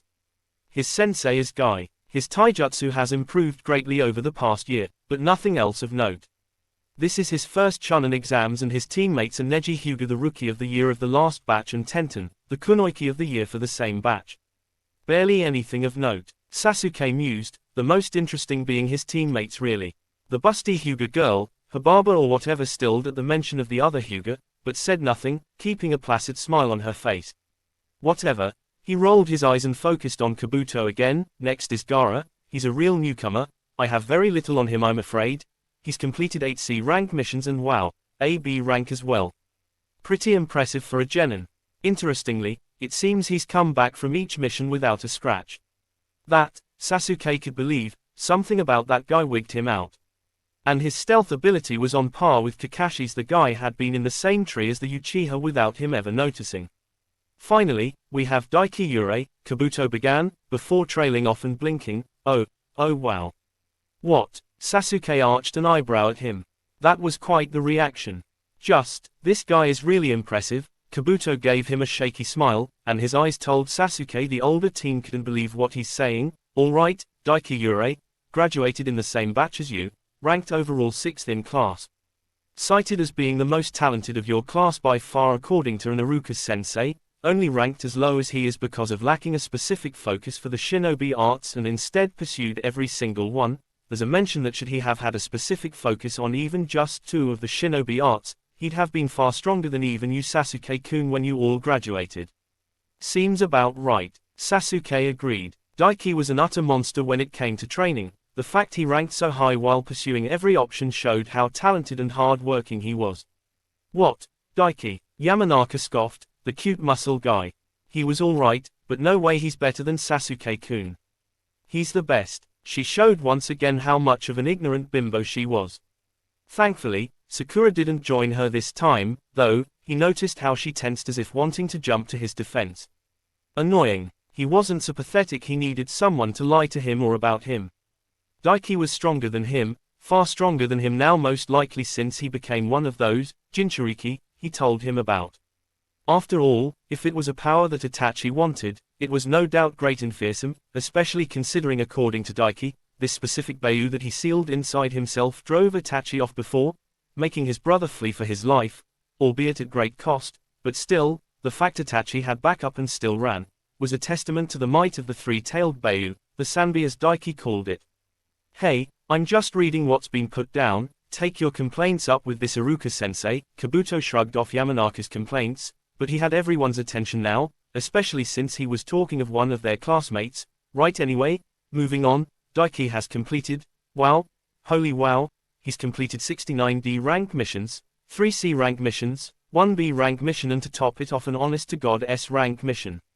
This guy's stats are off the chart, ninjutsu of possibly every element, powerful genjutsu, taijutsu that even Jonin would fear to face, and rumor has it, he's killed multiple Jonin, one even said to be a member of the 7 Swordsmen of the Mist. And to top it all off, this guy is taking this exam as well, and without a team at that. Looks like he's our ringer this year. Sasuke resisted the urge to click his tongue.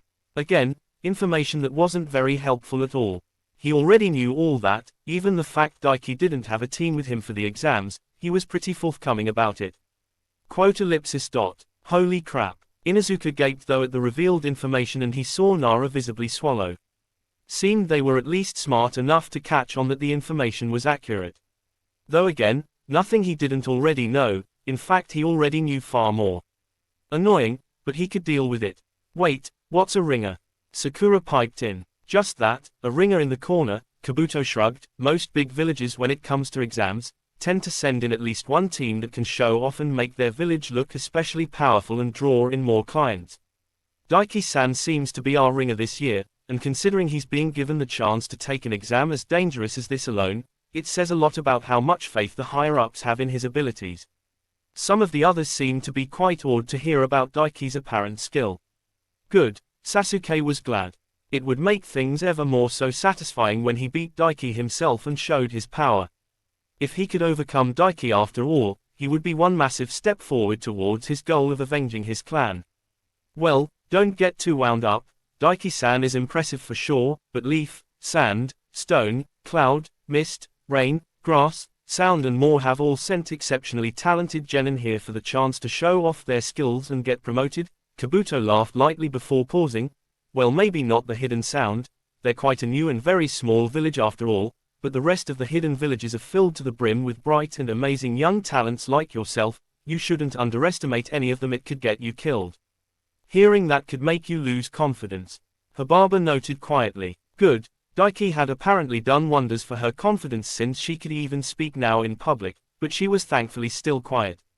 As a woman should be really, the complete opposite of Sakura and Yamanaka in that respect.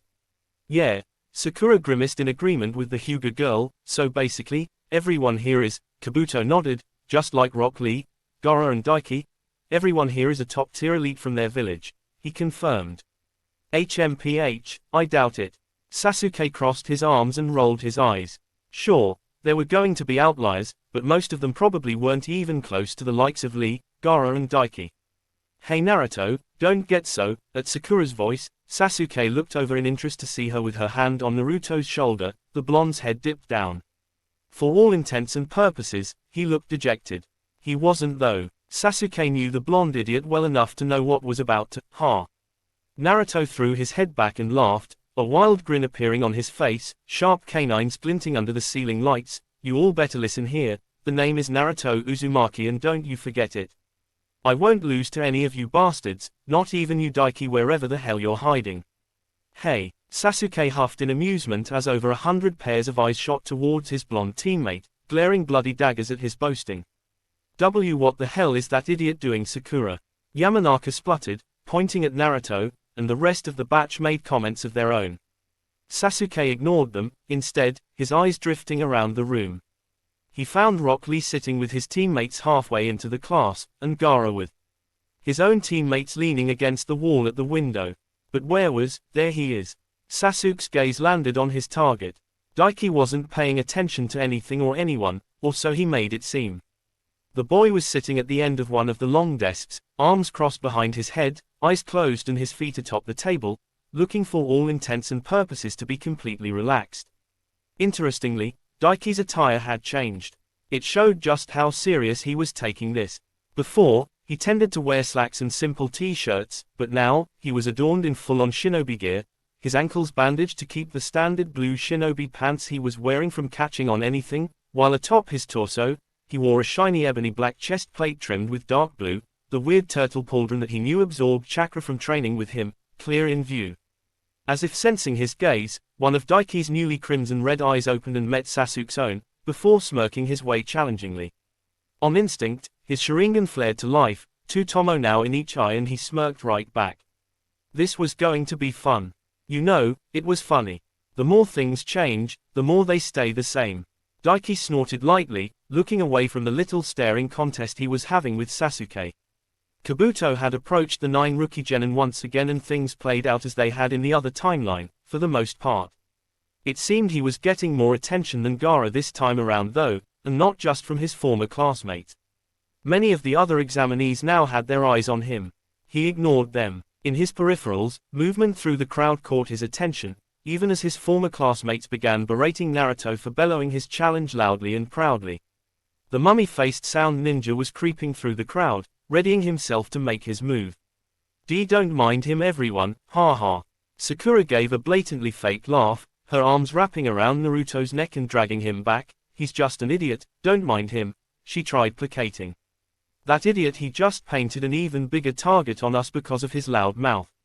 Shikamaru grumbled lowly. Despite the distance between them and the Nara mumbling quietly, Daiki heard him clearly. The Shinkugan was useful like that. Honestly, Daiki had to resist the urge to roll his eyes. He never got the hype around the guy and he never understood why he was promoted. He became a chunin on merit of his ability to plan and strategize, not because of his strength. If Naruto and Sasuke and such didn't get promoted, he shouldn't have. Sure, he was better at planning, but the guy didn't have the strength to be a chunin. What was he gonna do the second someone strong came along? Stall and then die. That was the best Shikamaru at the chunin exams could do, to be honest. He was pretty mediocre at everything bar his strategic abilities and didn't even have a single attacking jutsu currently. Strength and mental ability should be required for a chunin, not just mental ability. Just then, the sound nin made his move, dashing out of the crowd of onlookers towards Kabuto and swinging out his gauntlet-clad arm.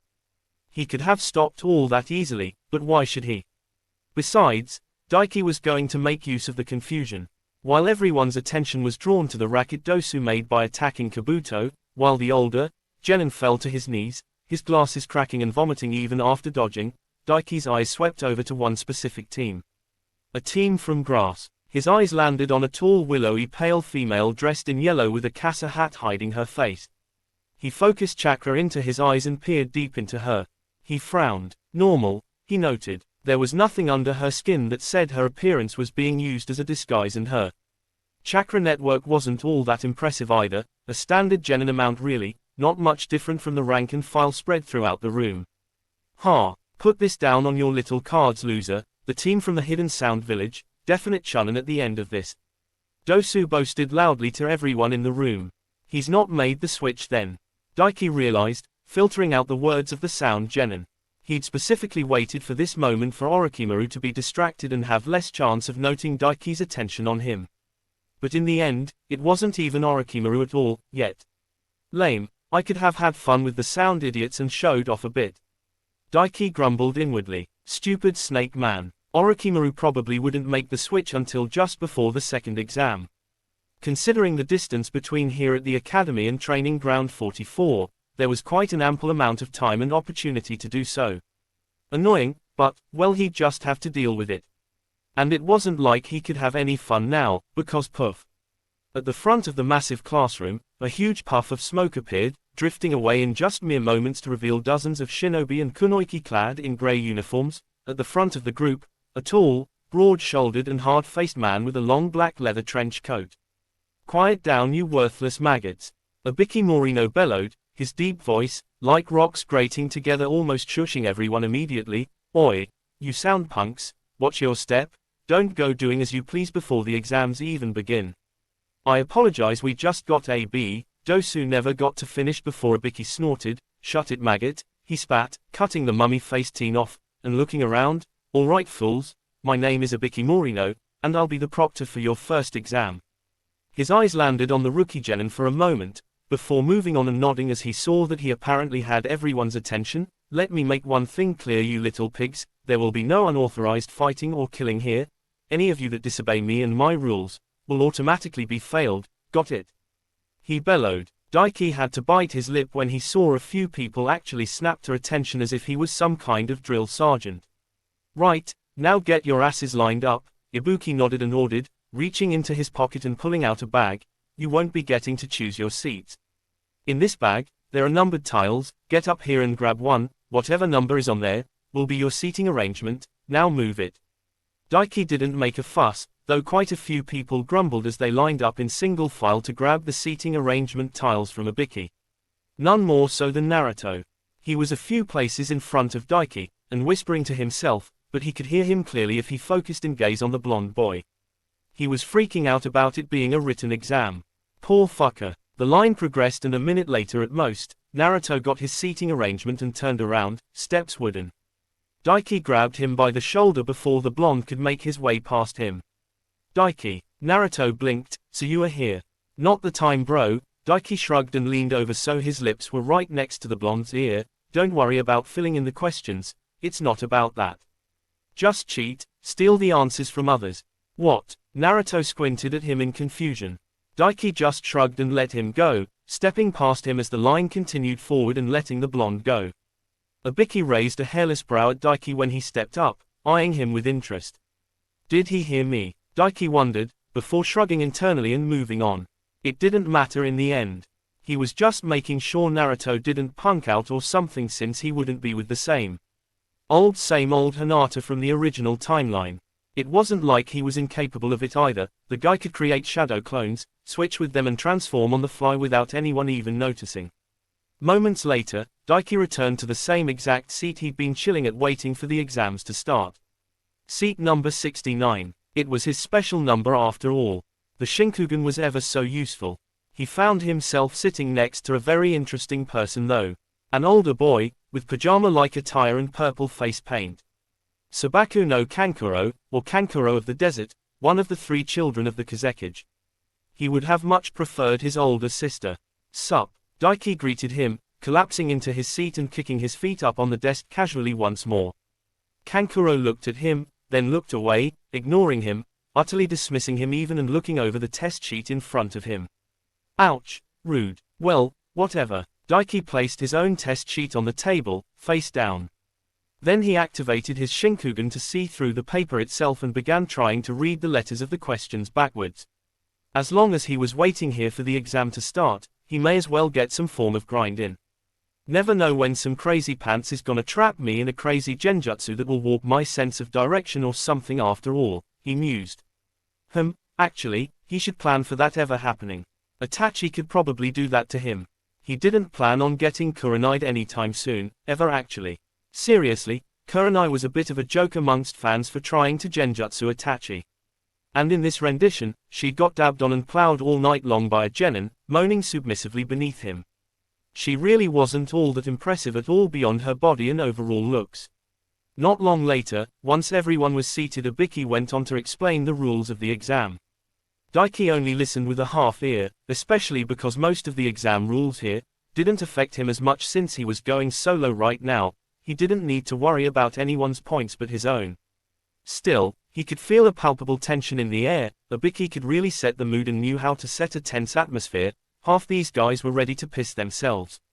Daiki should learn from his example, though he'd need to convert that scary aura of his into one of sheer badassery. On instinct, Daiki tilted his head, a kunai whizzing right past him and stabbing into the desk behind him. 76, you're out. Ibiki declared. Already, Daiki blinked. It had been less than 3 minutes. He could feel a number of eyes on him due to his relaxed position, but he ignored them, idly looking at his test questions. Number 1 was a cryptogram, number 2 was a problem-solving question involving a shuriken, a target of 7 meters in a tree, and in what ways one could use the shuriken to take him out. To be perfectly honest, going through questions from 1 to 9, he figured he could only answer about 4 of them reliably on his own. How should I cheat? He mused, placing his pencil on the bridge of his nose and balancing it. He could easily just check out one of the planted chunin pretending to be genin and copy their answer sheet. Or he could even just copy Sakura.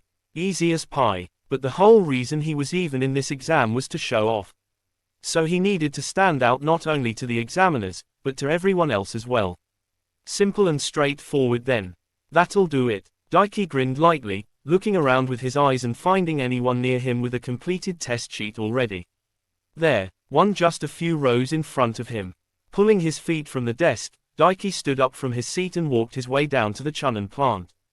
Dozens of eyes went to him. He stopped beside the chunin.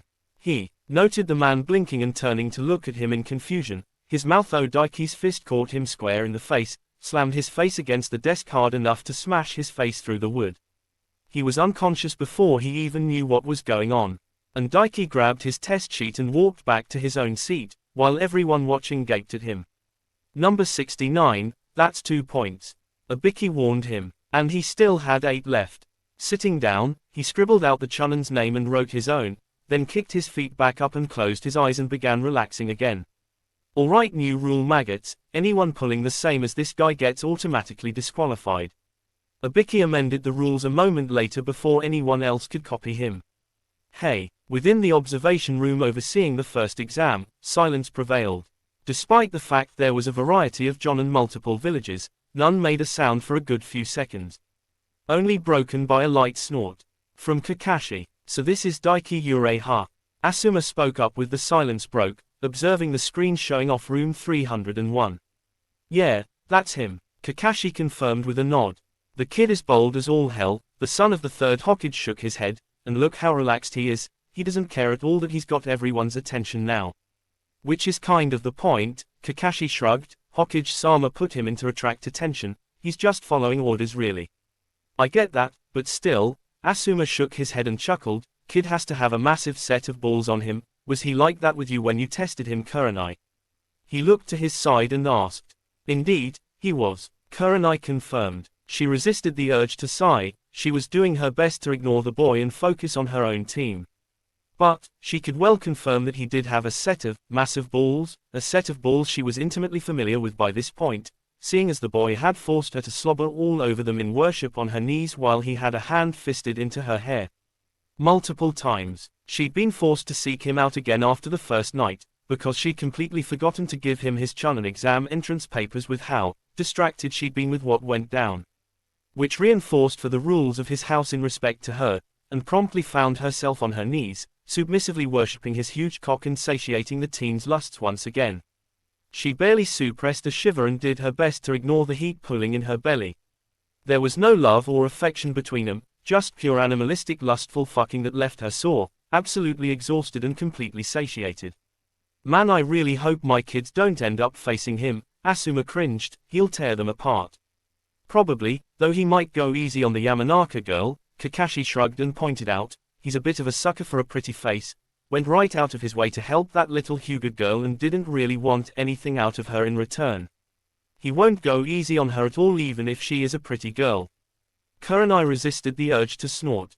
He didn't go easy on her at all, in fact he quite enjoyed going as rough as possible with her and loved spanking her ass and seeing how fast and wildly he could make her, big slutty tits bounce, in his own words. And she knew for a fact while he didn't pursue anything sexual with Hinata like he did her, he wasn't gentle with her either according to Hinata when they sparred and had broken her bones multiple times, mostly her fingers.